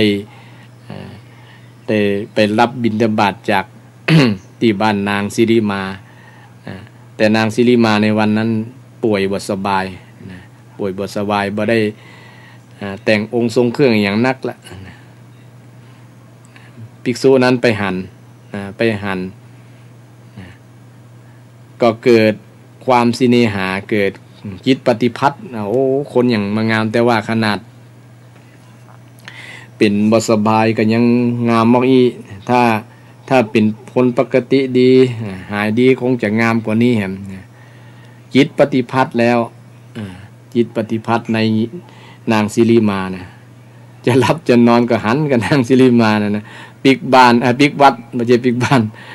บาตรที่เพิ่นใส่อาหารไปนะบักฉันเข้าฉันน้ำญาติโยมตุเจ้าตัวนั้นน่ะตุเจ้าตัวนั้นน่ะสมัยนั้นบ่ฮู้วัดไหนแต่ เรื่องมันเล่าลักษณะนั้นแบบนั้นญาติโยมที่ความงามของนางสิริมานะแต่ก่อนเนี่ยนางมีแต่ความงามของร่างเรือนร่างแต่เดี๋ยวนี้นางมีความงามทั้งด้านจิตใจเพราะว่าได้ฟังเทศน์ฟังธรรมคำสอนของพระสัมมาสัมพุทธเจ้านะก็ได้ศรัทธาเลื่อมใสนะเป็นอุบาสิกาที่อุปถัมภ์ประถากในพุทธศาสนาเป็นอย่างดีอันนี้เป็นความดีความงามของนางสิริมานางสิริมาก็เจ็บป่วยไปเรื่อยๆนะจนในที่สุดบ่กี่วันนางก็ได้ตายไปก็เมื่อนางตายไปคนที่มีชื่อเสียงอย่างนางสิริมาในทางที่ว่าเป็นคนที่งามประจำเมืองเนี่ยก็ไปทราบถึงพระกันของเจ้าพิมพิสารของพระเจ้าพิมพิสารเพราะว่านางสิริมาเนี่ยก็เป็นนางฟ้อนนางรำในพระราชสำนักโดยเวลา นางได้เสียชีวิตไปก็ทราบก็ทราบข่าวถึงพระพุทธเจ้าโดยพุทธเจ้าก็ทราบข่าวว่านางสิริมาก็เลยไปปรึกษาหารือกับพระเจ้าพิมพิสารว่าจะทำให้ศพนางสิริมาเกิดประโยชน์กับคนทั่วไปพระเจ้าพิมพิสารก็ตรัสถามว่าเนี่ยจะใดพระองค์ก็พระพุทธเจ้าก็ตรัสว่าให้พระเจ้าพิมพิสารเนี่ยประกาศให้คนทั้งหลายทั้งหมดในเมืองเนี่ยคือมาให้เก็บไว้ก่อนเก็บนางสิริมาไว้สัก7 วัน7 วันต่อจากนั้นวันที่7ก็ขอให้คนทั้งหลายเนี่ยมาในมดไผ่บ่มาเนี่ยจะปรับสินไหมประมาณนั้นคนก็ถูกเขแบบนั้นก็เลยจำเป็นต้องมาเนื่อวันนัดหมายว่าวันที่7ก็พระเจ้าพิมพิสารประกาศว่าไผ่ใครได้นางสิริมาเนี่ยคือจ่ายมา 1,000 กหาปณะนะคนมาดูแล้วก็สายหัวเบาแล้วนะเพราะว่ามันบ่งามอย่างเก่าเนาะมันคนตายตั้ง7 วันแล้วนะมันตั้งน้ำเหลืองไหลออกไหลน้ำเลือดน้ำน้องอย่างต่างๆมันไหลนะความงามมันหมดนะประกาศปันเดียวก็บ่มีไผเอา500 กหาปณะเป็นลำดับไปจนถึงกหาปณะเดียวก็บ่มีไผเอานะฮือบ่ได้ก็ยังบ่มีไผเอานะฮือบ่ได้ก็บ่มีไผเอาแล้วก็วันนั้นก็ภิกษุที่เมานางสิริมาก็ได้หูข่าวด้วยว่าจากพระพุทธเจ้าถามจะไปก่อนนะนางสิริมาตายแล้วอยู่พุ่นนะที่เพิ่นจะทำการเผาแล้วประมาณนั้นนะภิกษุนี่ก็ตื่นขอบคุณครับตื่นจากความที่เมานะตื่นจากความเมาก็เลยไป โดยพระพุทธเจ้านะไปพิจารณาเหตุเลยก็บ่ที่ตื่นเมาเลยก็หันนั่นแหละเพราะว่าคือเตืองหานะแต่ว่าได้โอกาสที่จะไปเนาะได้โอกาสที่จะไปหาไปปะหน้าแหมกำนะมันงามแต่ว่าประมาณนั้นนะเมานะใครดูนะตายจะเป็นจังได๋นะประมาณนั้นนะครับนิมนต์ต่อก็เลยไปพุทธเจ้าก็ได้โอกาสที่จะแสดงธรรมทั้งหลายให้มันเป็นประโยชน์นะกับคนที่ไปฟังไปทั้งหมดทั้งเนื้อเต็มเท่านั้นนะพุทธเจ้าก็ได้แสดงธรรมแก่พระเจ้าพิมพิสารได้ว่ามหาบพิตรพอตอนนั้นนางสิริมาสมัยเป็นคนบ้านเป็นคนที่มีชีวิตอยู่เนี่ยค่าตัววันละปันกหาปณะเนี่ยบ่มีไผต่อเลยบ่ต่อสักบาทนะบัดเดี๋ยวนี้บ่มีไผเอาละพอแล้วเนี่ยบ่มีไผเอาบ่ได้ก็บ่บ่มีไผเอาไปเลยเนี่ยบ่ได้ก็บ่มีไผเอาเนี่ยพระองค์ลองดูเนี่ยตัดให้ภิกษุทั้งหลายกันลองพิจารณาดูนะตุเจ้าที่เมานั่นน่ะเป็นคนที่คายเมาคนแรกกันนะสว่างเลยโอ้แต่ก่อนเฮาเมานี่โลเนี่ย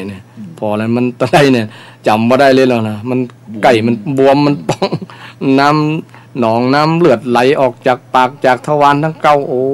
นะเมาหายเมาตั้งแต่นั้นเลยโอ้สว่างแล้ว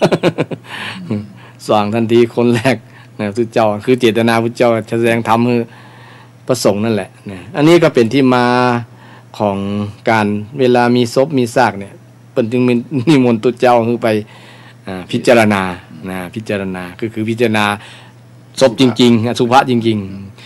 ๆต้องเอาออกจากโลงเนาะออกจากร่อง แต่ออกจากร่องคนจะอุจจาระตาประมาณนั้นเนาะเดี๋ยวนี้เนาะแต่คือพิจารณาคนมันเกลียดความจริงอ่ะครับแม่นเนาะครับผมบ่ยอมดูความจริงบ่รับความจริงของความจริงเป็นอย่างนั้นน่ะครับผมครับตายแล้วก็เน่าแล้วก็เผาบางทีไม่ตันเน่าก็เผาอย่างเงี้ยครับนี่คือความจริงอ่ะอันนี้วนต่อครับครับก็เปิ้นก็พุทธเจ้าก็ได้แสดงธรรมคาถาอันหนึ่งก็จำบ่ได้ละเมินแล้วเนาะความก็ว่าท่านจงมาดูร่างกายนี้มันอาดูลอย่างประมาณนั้นนะคนส่วนนักจะยินดีแต่คนฉลาดนี่จะบ่ยินดีอย่างประมาณนั้นนะครับประมาณนั้นนะ กายะพิมพังอย่างเนี่ยผมเคยท่องอยู่นะครับเนี่ยแต่บ่จำบ่ได้ละมันเมินเพราะว่าบ่ฮู้ว่าจะอู้เรื่องนี้ก็เลยมันอู้ตั้งเรื่องเมตตามาแต่นั้นนางอุตรานะเพิ่นแผ่เมตตาคนที่มีเมตตากันนะมันจะมีความสุขนะมันจะยุติหลายๆอย่างนะมันจะเป็นประโยชน์กับคนที่เมตตานางอุตราเนี่ยถือว่าเป็นบุคคลตัวอย่างคนหนึ่งที่มีเมตตาแผ่เมตตานางสิริมาและก็ผลพลอยได้คือนางสิริมาก็ได้มาบรรลุธรรมส่วนโสดาบันส่วนหนึ่งแล้วก็ไปรู้สึกว่าไปเกิดสวรรค์ด้วยนะเนาะอาจารย์ได้ยินว่าสวรรค์ชั้นอย่างเนาะปรนิมค่ะแม่ก็ตายแล้วขึ้นสวรรค์ครับแม่นแล้วน่ะเนี่ยขนาดโสภิณีโสภิณีนะแต่ว่าจิตเขามันได้ร่างกายบ่ได้ครับผมในวัฏฏะที่เป็นอันบ่ได้ครับผมเป็นที่แท้แกก็บ่ที่ฮู้หรอกว่ามันต้องมีอาชีพแบบนั้นเลี้ยงตัวเนาะครับเพราะแกเกิดในครอบครัวที่แม่เลี้ยงมาแบบนั้นนะครับครับผมก็ถูกฝึกฝนมาถูกสอนมาถูกสั่งสมมาอบรมมาเนาะครับคือว่าใจของแกอาจจะบริสุทธิ์อยู่ครับครับผมพอได้รับฟังพระธรรมที่นี่ประพัดสอนเลยครับครับผมนะครับแม่นฮะผลที่สุดมาถึงข้าวตายก็ไปดีเลยครับครับผมครับนี่นะครับไปสวรรค์ครับเพราะว่าแล้วก็มามืดไปสว่างก็ว่าได้เนาะจิตใจมามืดไปสว่างอันนี้เปรียบเทียบชัดเจนเลยครับนะครับเนาะมืดมาสว่างไปเลยครับสว่างไปเนาะครับมืดมาสว่างไปเลยแต่ครับญาติโยมมีอย่างจะโทรได้เลยตอนนี้เนาะ053ไป249ครับน้ำส้มอิมนฉันน้ำส้มนะน้ำส้มผมก็จับอันนั้นมาใส่อันนี้ก็เลยครับผมฟังอยู่ครับผมฟังในทางวิทยุครับเกี่ยวกับเรื่องไอ้ตั้งแต่มาคะมาพุ่นครับนะเพราะว่าพุทธเจ้าแต่โอวาทปาฏิโมกข์ก็ยกเรื่องหลักการเนาะหลักการมี3อย่าง1สัพพปาปัสสะคือบ่ทำบาปตะกี้ว่าบาปคือหยังพ้องเนาะครับบาปตะกี้บ่ได้บาปเรื่องจังใจตัวนะเพราะว่ามันสัจจิตปริโยทัปนังยังบ่ได้เรื่องข้อสุดท้ายว่าคือก้อยที่หลังก็ได้ครับก้อยที่ดังเนาะวันนี้วันพระเลยครับแม่นวันพระครับมันขึ้น8ค่ำนะครับเนาะวันหน้านี้เป็นเดือนเพ็งพุธเพ็งพุธพอดีเนาะเพ็งพุธพอดีวันพุธเรื่องพระอุปคุตบ่เป็นนะน่าจะโดนเนาะครับผมก็เป็นคำสอนที่เน้นเรื่องว่าเป็นได้ถึงพุทธเจ้าถึงห้ามบ่คือทำชั่วก็เพราะว่ามันเกิดความทุกข์เป็นได้ถึงคือทำความดีก็เพราะมันมีความสุขไงอย่างนางอุตราเนี่ยมีความสุขหรอเพิ่นทำดีนะครับนะดีนางอุตรานี่แจ้งมาแจ้งไปเลยครับแม่นละแจ้งมาแจ้งไปเป็นบุคคลที่คนหนึ่งตรงที่ผมชอบใจตรงที่ว่าเศรษฐีทั้งหลายไปกดดันท่านคุณณะเนาะครับผมบอกว่าถ้าท่านเศรษฐีมายกลูกสาวคือไปแต่งงานกับครอบครัวนี้มันมีปัญหานะอยู่ด้วยกันนะครับเขาแม่นว่าปรึกษาลูกเลยลูกว่าไดไม่ว่าเท่าอยู่ยากแล้วมันก็ครับผมโดนกดดันแม่นเพราะลูกเนี่ยแต่งงานกับคนที่ลูกรักนะครับแม่นนะครับครับอุตราเนี่ยใจของแกในสุดยอดเลยครับแต่ด้วยความแกเป็นผู้ที่นักแน่นในพระธรรมคำสอนเป็นเลยเอาประคับประคองตัวได้ไปรอดนะครับเนาะถ้าให้คนภูมิธรรมบ่ถึงนี่ก็ไปลำบากนะครอบครัวแตกแยกนะครับเนาะไปเพื่อรอดแต่ด้วยความบุญญาวาสนาสูงครับอบรมมาดีแล้วอบรมมาดีครับมีภูมิธรรมคุ้มกันก็เลยทำให้นางอุตรานี่ไปได้ดีนะไปสว่างมาสว่างซึ่งก็เป็นบุคคลที่มาเล่าให้ศรัทธาได้ฟังว่าบุคคลหนึ่งที่พุทธเจ้าได้ตรัสสอนเรื่องเกี่ยวกับว่าชนะความโกรธด้วยความไม่โกรธชนะคนไม่ดีด้วยความดีชนะคนตระหนี่ด้วยการให้ชนะความคนเลวไหลด้วยการพูดจริงอย่างที่กี้ว่าพูดจริงพูดเพ้อเจ้อที่ว่านะบ่จริงคนถ้าพูดจริงๆเนี่ยมันจะชนะคนนั้นของพูดจริงเด้มีกรณีที่เป็นข่าวเนาะคนหนึ่งมันต้องเท็จสักคนมันก็จันเรื่องหวย60 ล้านนั่นมันต้องเท็จสักคนคนที่จริงนั่นนี่คือคนชนะชนะ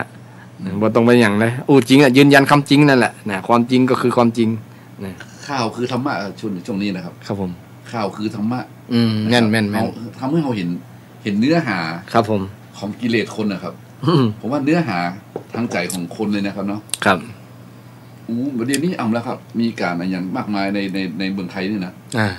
เ เป็นข่าวเป็นสิ่งที่เราสามารถเอาโยงมาเรื่องธรรมะได้เนาะครับเรื่องธรรมะคือเก้าเงามันก็คือนี่แหละคือโลภะโทสะแม่นต้นเหตุมันแล้วมันแตกลูกแตกหลานออกไปครับแม่นแย่งชิงดีแม่นนะครับโลภอยากได้ของคนนั้นคนนี้ครับเรื่องรักเรื่องชังเนี่ยเนาะอิจฉาริษยารักใคร่มันจึงเข้าทำนองเลยประเด็นนะครับในยุคนี้นะครับแย่งที่ทำกินแย่งถิ่นกันอยู่ครับแย่งคู่พิศวาสแย่งอำนาจการความเป็นใหญ่เนี่ยนะครับมันจะมาถึงคำทำนายแบบนั้นแหละครับคำที่เป็นพยากรณ์ไว้มันก็น่าคิดเหมือนกันเพราะฉะนั้นถ้าเรามาอยู่ในช่วงนี้เราต้องอย่างไรดีครับว่าต้องระวังตัวเองเนี่ยครับแม่นนะครับเนาะต้องระวังตัวเองอย่าเผลอไว้เข้ากลุ่มครับนั่นแหละครับต้องหูตันเนาะหูทันต้องระวังตัวเองต้องรู้เท่ารู้ทันครับเมื่อถึงรู้ทันก็คือ เมื่อมาเจอในสภาวะอย่างนั้นรู้เท่ารู้ทันรู้กันรู้แก้ด้วยรู้กันตัวเก่าออกไหมครับถ้ามีอย่างก็รู้แก้ไขไปตามสภาวะครับรู้กันก็คือรู้ป้องกันไว้ก่อนเนาะป้องกันไว้ก่อนนะครับมันไม่ได้ยุคนี้เป็นยุคที่ครับบางทีเราเห็นอย่างแล้วเราสามารถที่จะทำอะไรได้นะครับเนาะครับเราก็เรียกว่าปงสังเวชเนี้ยครับปงสังเวชเนี้ยหรือว่าเราอาจจะนะครับมองแล้วนะครับเอามาคิดแบบเป็นธรรมะในที่ว่าเลยครับมาสอนตัวเก่าครับผมนะครับวันนั้นผมก็มึนเนี่ยครับผมคิดไปคิดมาเนาะเขาดูข่าวนักกันเนาะฟังข่าวนักแล้วมันมึนนะครับมันมันเกิดมันเป็นวิตกกังวลนะครับวิตกกังวลนะวิตกกังวลเป็นมนเร้าเศร้าใจครับทีนี้เนี่ยจะได้จะสลัดความคิดเอาผมโดนนี่จะวางซื้อนี่นะให้เขานั่งสมาธิก็เหมือนกับเอาแผ่นหินไปทับยาไว้เหมือนครับแล้วมันมีคาถาหนึ่งครับอาจารย์จะได้ครับอันคาถานี้ผมลืมเอามาใช้เหมือนแล้วคือมันเป็นคาถาที่ผมบอกคือกรรมเราเป็นคาถาประจำใจนะโอ้เป็นคาถาที่ผมนำมาใช้กับชีวิตของผมเมื่อ30 กว่าปีนะอาจารย์ตั้งแต่บวชมาพรรษา2 พรรษาผมใช้คาถาบทนี้ครับแล้วมันทำให้ใจเขาโล่งโปร่งขึ้นมานะครับคาถาบทนี้เป็นคาถาที่พิเศษมากเลยครับอยากได้ไหมล่ะครับอยากได้ครับผมเป็นคาถาสุดยอดเลยท่านอาจารย์ครับพระครูครับผมสัพเพธรรมานารังอภินิเวสายะครับโอ้โหเลยครับโอ้โหเลยนะครับเนี่ยสัพเพธรรมานารังอภินิเวสายะสัพเพนารังสัพเพธรรมาครับสัพเพธรรมาสัพเพธรรมานารังอภินิเวสายะทำทั้งหมดทำทั้งหลายทั้งปวงไม่ควรยึดมั่นถือมั่นไม่นะครับครับผมเกิดความทุกข์ความกลัดกลุ่มมันบ่มันอึดอัดมันขัดข้องมันมองใจถ้าเมื่อใดยึดกับมันก็เป็นทุกข์เนาะครับนั่นแหละครับจะเนี่ยได้สลัดออกไปเนี่ยครับมึนตึ๊บเลยเดินจงกรมแบบนี้ก็แล้วนั่งก็แล้วนะครับเนาะเอาละมาธรรมวิจยะครับธรรมวิจยะตัวนี้ครับต้องเป็นตัวเองครับเป็นคาถาของพระเจ้าสุดยอดเลยท่านสัพเพธรรมานารังอภินิเวสายะเอาไปใจครับครับผมอยากถือคนทั้งหลายไปใจด้วยไม่ล่ะครับผมทำทั้งหลายทั้งปวงไม่ควรยึดมั่นถือมั่นครับแม่นสุดยอดครับถ้าคุณไปยึดมั่นถือมั่นคุณเป็นทุกข์เลยนั่นแหละครับเป็นคุณเป็นทุกข์เลยครับที่มาแห่งทุกข์คืออะไรเนี่ยครับที่มาแห่งทุกข์คืออะไรคือไปยึดมั่นถือมั่นโดยอย่างไม่รู้เท่าทันนั่นเองครับไม่ล่ะครับวันนี้ผมว่าสัพเพธรรมานารังอภินิเวสายะนี่เป็นหัวใจคาถานะที่ผมก็บูชาคาถาอะไรคาถานะครับนี่ครับมีความเห็นเป็นได้เขาเนี่ยมันไปสอดคล้องกับเรื่องราวที่ท่านพระครูได้เล่ามาในเจ้านะครับแม่นเรื่องปวงได้นะครับครับแม่นมันผมก็กึดทำไมว่าอย่างครับมันทำไมเขามันหม่นเล่าเศร้าหมองใจครับมันม่วนอึดอัดคัดข้องเนี่ยครับเอาอย่างมาดีพิจารณาครับเรียกว่าน่ากลัวเหมือนกันอารมณ์แบบนี้นะก็เลยเอาเนี่ยธรรมะวิจยะสอดส่องธรรมะนี่ที่ว่านะครับเอาอู้กันนี้นะมันได้ประโยชน์เลยครับรู้เท่าไม่ทันนะครับมันทำให้เกิด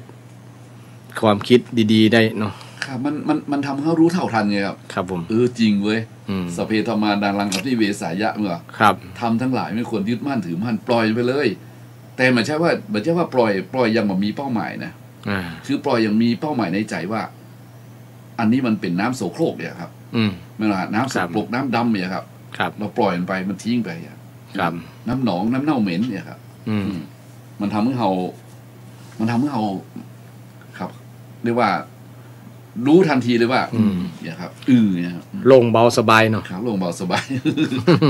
นะครับ ย้ำตรงนี้ครับสเพธรรมานารังอภิเวสายะเนี่ย ถ้าไปยึดกันมันต้องแบกไว้เนาะ ครับ แบกไว้มันนักนะครับเนาะ แบกไว้กอดไว้รัดไว้ครับกำไว้นะครับ ครับ มันเราต้องคือความคิดกับตัวเก่าก่อนนะครับว่าคุณทุกข์เพื่ออะไร ทุกข์เพราะอะไรมั้งครับ เนี่ยเป็นได้คนเขาบ่วางกันบางเตือกโคดกันไว้ผูกโคดอ่ะแสดงว่ายึดมันก็ครับยึดครับเนาะบ่เอาวางไว้เนาะบ่เอาขว้างนะบ่วางครับจำเครียดแค้นกอดโคดไว้นะกอดโคดไว้ชิงชังบ่ยอมปล่อยนะครับคิดทวงคืนเนี่ยครับไม่น่าทวงคืนนี่น่ากลัวนะครับจะเอาคืนนี่นะครับน่ากลัวมากเลยจะเป็นจะตายขอเอาคืนสักคำเลยมันมีอย่างก็ไอความยึดมั่นเนี่ยมันมี 4-5 อย่างก่อนว่าครับเนี่ยนะครับอย่างก็ทิฏฐุปาทานครับศีลปุตตุปาทานทิฏฐิศีลก็อัตตาอย่างนี่มี 4 อย่างนะครับผมก็ลืมไปแล้วครับเนี่ยมูเนี่ยตัวอันตรายครับโดยเฉพาะทิฏฐุปาทานเนี่ยนะครับทิฏฐุยึดมันในทิฏฐิในความคิดของตัวเก่าเนี่ยว่าถูกเนี่ยนะครับอ๋อเป็นสิ่งที่ละยากเนอะว่าปล่อยวางยากเขาคิดถูกแล้วเนี่ยนะคนอื่นบ่ถูกมันแม่นครับบ่ยอมไอ้ตัวเนี้ยที่บ่ยอมเพราะว่าทิฏฐิตัวเนี้ยเนาะครับทิฏฐิตัวเนี้ยมันทำกามุปาทานยึดมั่นในกามนะครับกามุปาทานทิฏฐุปาทานนะ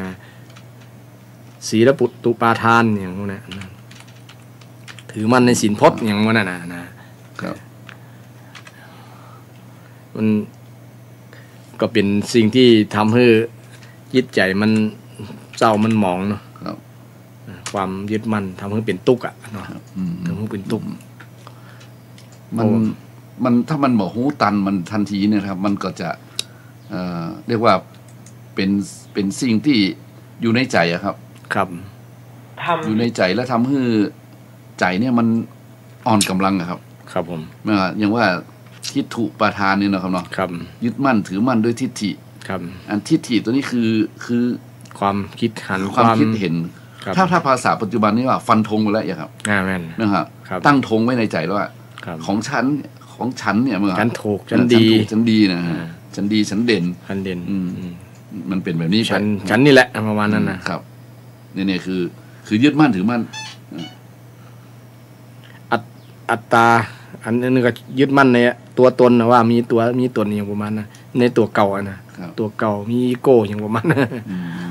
ยึดมั่นในตัวตนในอัตตาสิ่งเหล่านี้เป็นทำให้มันเป็นทุกข์นะไปยึดไว้แบกไว้คือมันบอกปล่อยวางครับมันบอกปล่อยวางคือถ้ามันบอกว่าถ้าเกิดอย่างนี้ต้องเอาไอ้กรรมฐานเอาตัวนี้ไปแก้นะครับเป็นพวกไตรลักษณ์ครับ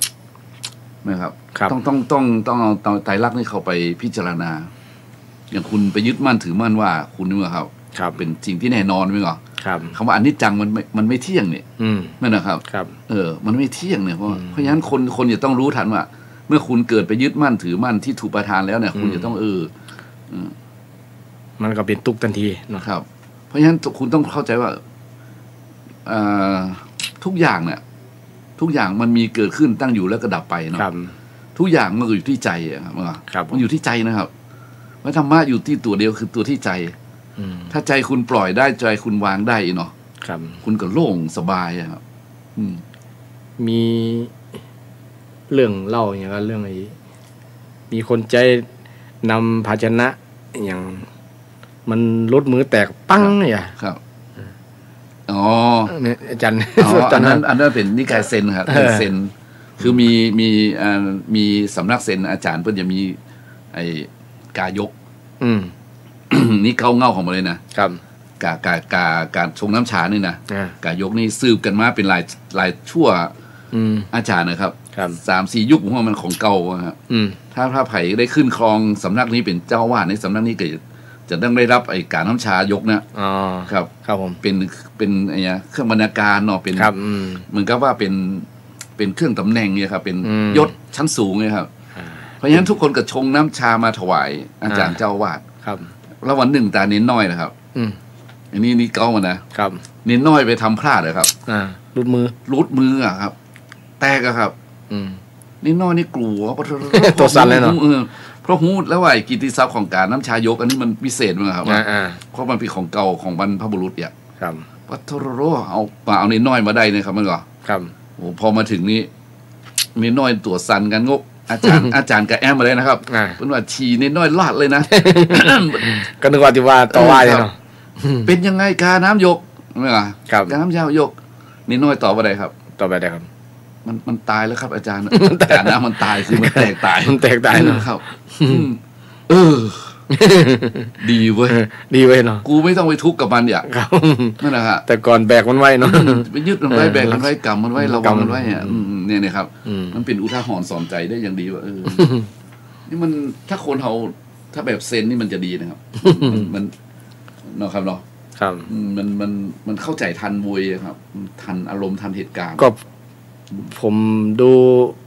อะไรนามะนะครับบางเตือถ้ามาเปรียบเทียบกับเขานี่คนเขาจะไอ้โลกวัชชะเนาะเพื่อนไปกำมือไม่ยิงมืออย่างมดอาจารย์มือสาวมืออย่างกำมดเลยบางคนนี่ได้กำสัมผัสกับมือเพื่อนเนี่ยมีความสุขกว่าเพื่อนมือเพื่อนยังนุ่มมีพลังเนี่ยมีความสุขเลยบางคนให้เนี่ยครับนะแต่ว่าถ้าเป็นตัวเจ้าต้องนี่มาได้นะเอาไปเจ้ายุบมือไม่ยิงอ่ะพิษพิษไหนอ่ะนะคือมันสอนมากับคนละอย่างครับคือมันธาตุก็คือธาตุเนี่ยเป็นสองอย่างพุ่นนะครับผมนิมนต์ต่อครับอย่างบางตนเนี่ยที่มีเรื่องเล่านิทานเซนเหมือนกันที่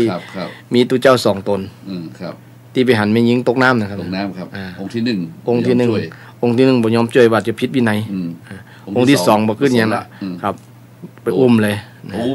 โดนตุ้มแบบขึ้นมาถามว่าถ้าบ่ช่วยเนี่ยมียิงนั่นตายครับตัวเจ้าจะพิษบ่พิษวินัยแต่ว่าพิษธรรมขึ้นมานะอาจารย์คือบ่มีเมตตาขาดเมตตาอาจารย์จะเลือกเอาอย่างระวังผมถ้าเจออย่างนั้นผมว่ามันต้องช่วยไว้ก่อนนะต้องช่วยเนาะต้องช่วยไว้ก่อนนี่นะครับแต่เซนเรื่องนี้เป็นสอนให้เห็นว่ามันคือธาตุอะคือไม่มีอะไรอะครับนะครับครับก็พอช่วยกันขึ้นมาแล้วมันยิงเปิ้นก็ปลอดภัยแล้วสองกับเตียวไปถึงสำนักไปเนี่ยเรื่องมันเปิ้นวางบ่ยึดมั่นในเรื่องศิลปะศิลปตุปาทานยึดมั่นในข้อวัดปฏิบัติบางอย่างนะว่าทำอะไรแต่บางเรื่องมันเอื้อผลประโยชน์ต่อชีวิตคนนั่นบางนะแล้วเปิ้นใจเปิ้นบ่ได้ยึดเจตนาเปิ้นบ่มีเนาะเจตนาที่จะยุบจะกรรมอย่างนั้นนะเปิ้นบ่ได้ยุบเรื่องเพศเรื่องความนุ่มเนาะอย่างประมาณนั้นใจขนาดนั้นคิดแต่เรื่องช่วยครับมีเมตตาเห็นว่าธาตุครับมันธาตุนี้กำลังแตกสลายครับกำลังกระดูกอยู่ประมาณกระดูกอยู่ครับผมนี่คือความต่างระดับของจิตอะครับครับผมแม่นนะฮะไม่ว่าครับพอถึงวัดไปในสำนักไปถึงสำนักไหนโอ้ก็ยังติดใจโอ้ท่านเป็นได้นั่นน่ะบ่ผิดวินัยกะโอ้ผมวางตั้งแต่พูดเราท่านยังฟังแล้วท่านยังบอกวางกะนี่นะครับคือตัวเจ้านั้นยังสงสัยอยู่ยังติดใจอยู่โอ้ตัวเจ้านี่บอกเอื้อเฟื้อต่อวินัยกะประมาณนั้นเลยถามท่านยังไปไม่ยิงอ่ะบ่ผิดวินัยกะนะโอ้ผมวางตั้งแต่พูดเราท่านยังบ่วางเด้อกะท่านยังแบกไว้อยู่กะนี่เนี่ยคือแบกคือยึดมั่นนะครับนะแม่นเนี่ยมันครับนี่คือเนี่ยครับถ้าสอนอย่างนี้มันเป็นสอนเรื่องของการปล่อยวางเนาะปล่อยวางแม่นะครับรู้ทันขณะจิตเนี่ยครับขณะจิตเนี่ยผมดึงชอบแบบนี้นะแม่น่ะผมดึงชอบว่ามันนะครับมันคุณเห็นผู้หญิงคนหนึ่งเดินมาทางนี้ไหมน่ะครับแม่น่ะสวยมากเลยอ่ะผมยาวอ่ะขาวหุ่นดีหลวงพี่เห็นไหมอ่ะไม่รู้นะเป็นผู้หญิงผู้ชายก็ไม่รู้นะมันโครงกระดูกให้เดินไปเนี่ยครับคือเนี่ยครับมองต่างมุมไม่ไหนครับเนี่ยครับมันจิตมันอยู่ข้างในถ้าพูดถึงเรื่องนี้แล้วม่วนนะครับมันมีความสว่างไสวทำให้คนอยากจะนะครับอยากจะเรียกว่าอยากจะปฏิบัติธรรมนะครับเนาะอยากจะปฏิบัติธรรมเพราะฉะนั้นญาติโยมหลายวันนี้ก็ได้ใช้เวลามาพอสมควรทีเดียวนะครับเนาะใกล้หมดเวลาใกล้หมดเวลาแล้วนิมนต์อาจารย์สรุปก็ต้องขอบพระคุณท่านพระครูเสด็จอมรพิรัตน์นะครับครับวันนี้ญาติโยมมาโทรมาเลยเป็นอย่างครับเนาะครับเป็นอย่างครับมาโทรมาก็เป็นอย่างเพราะฉะนั้นมาโทรมาเขาจะต้องนำรายการจากญาติโยมไปก่อนวันนี้ เพราะว่าเวลาก็พอดีเลย แล้วก็นิมนต์ท่านฉันน้ำนะครับครับผมสำหรับศรัทธาญาติโยมที่อยู่ทางบ้านเนาะเรื่องในระยะนี้เป็นอย่างที่เป็นข่าวเป็นอย่างญาติโยมนะก็มองอย่างมีเรียกว่ามีความหนักแน่นพอสมควรเลยมันเป็นอย่างที่เรียกว่าต้องใจสติและปัญญารู้เท่ารู้ทันเรื่องของการบริโภคข่าวนะแล้วเฮาในฐานะเป็นชาวพุทธวาทกรรมต่างๆมันออกมาอีกแล้วนะญาติโยมหลายนะที่จะมาสั่นคลอนความศรัทธาของญาติโยมทั้งหลายอันนี้เฮาต้องตั้งมั่นอย่างเป็นคนมีเรียกว่ามีศรัทธาผสมผสานด้วยญาณสัมปยุตครับที่ว่าศรัทธาญาณสัมปยุตอย่างลองแปลแล้วตัวนี้ใกล้หมดเวลาศรัทธานะสัมปยุตครับญาณสัมปยุตความเชื่อที่ประกอบด้วยปัญญานะครับญาณสัมปยุตนะครับมันต้องมาตรงนี้มันถึงจะช่วยกันรักษาพระพุทธศาสนาไว้ได้ผมยังหันข่าวหนังสือพิมพ์ผมยังดีใจเลยที่มันไปตักบาตรเมียนมาว่านะครับที่เป็น20,000 รูปเลยนะครับโอ้เดี๋ยวมันจะไปเวลาจะหมดนะครับอันนั้นเป็นข่าวที่ภาพงามมากเลยท่านเห็นข่าวหนังสือพิมพ์ครับเนาะเป็นข่าวที่งามนะเพราะฉะนั้นเราก็ช่วยกันอันใดที่ช่วยกันได้ก็ช่วยกันไปนะครับเนาะครับวันนี้เวลาหมดเวลาครับนะครับเนาะครับหมดเวลาก็ขอนำรายการเสียงธรรมจากวัดชัยสถานจากญาติโยมไปก่อนวันนี้ขอบคุณทางสถานีขอบคุณท่านพระครูสมุวิศวัตรวรกิจโจนะขอบคุณอาจารย์พระครูสุริอมราภิรัตน์วันนี้ท่านได้มาเรื่องราวหลายเรื่องครับเนาะนี่รับสายหน่อยก็ได้รับสายเลยครับเนาะเอากระจาเจริญพรโยมเจริญพรเนี่ยเตะเดียวเนี่ยว่าได้ยินโอเคนะ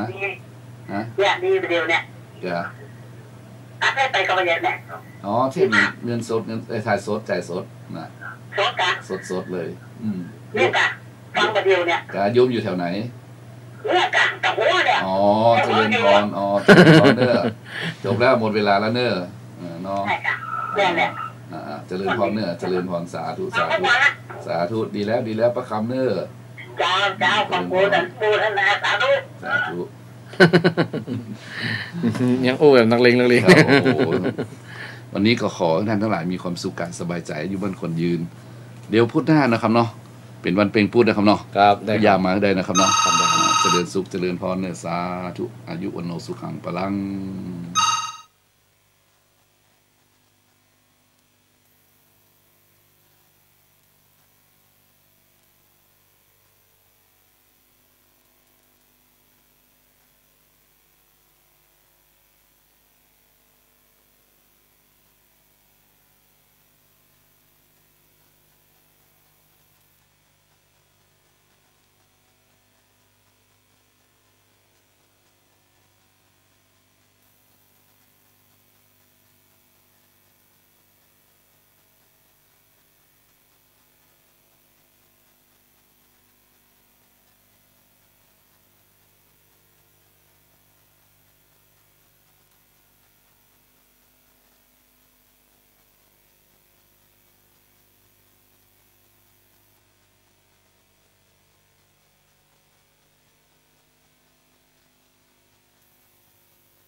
เรื่องของความงามของสุกันธาเนี่ยนะครับ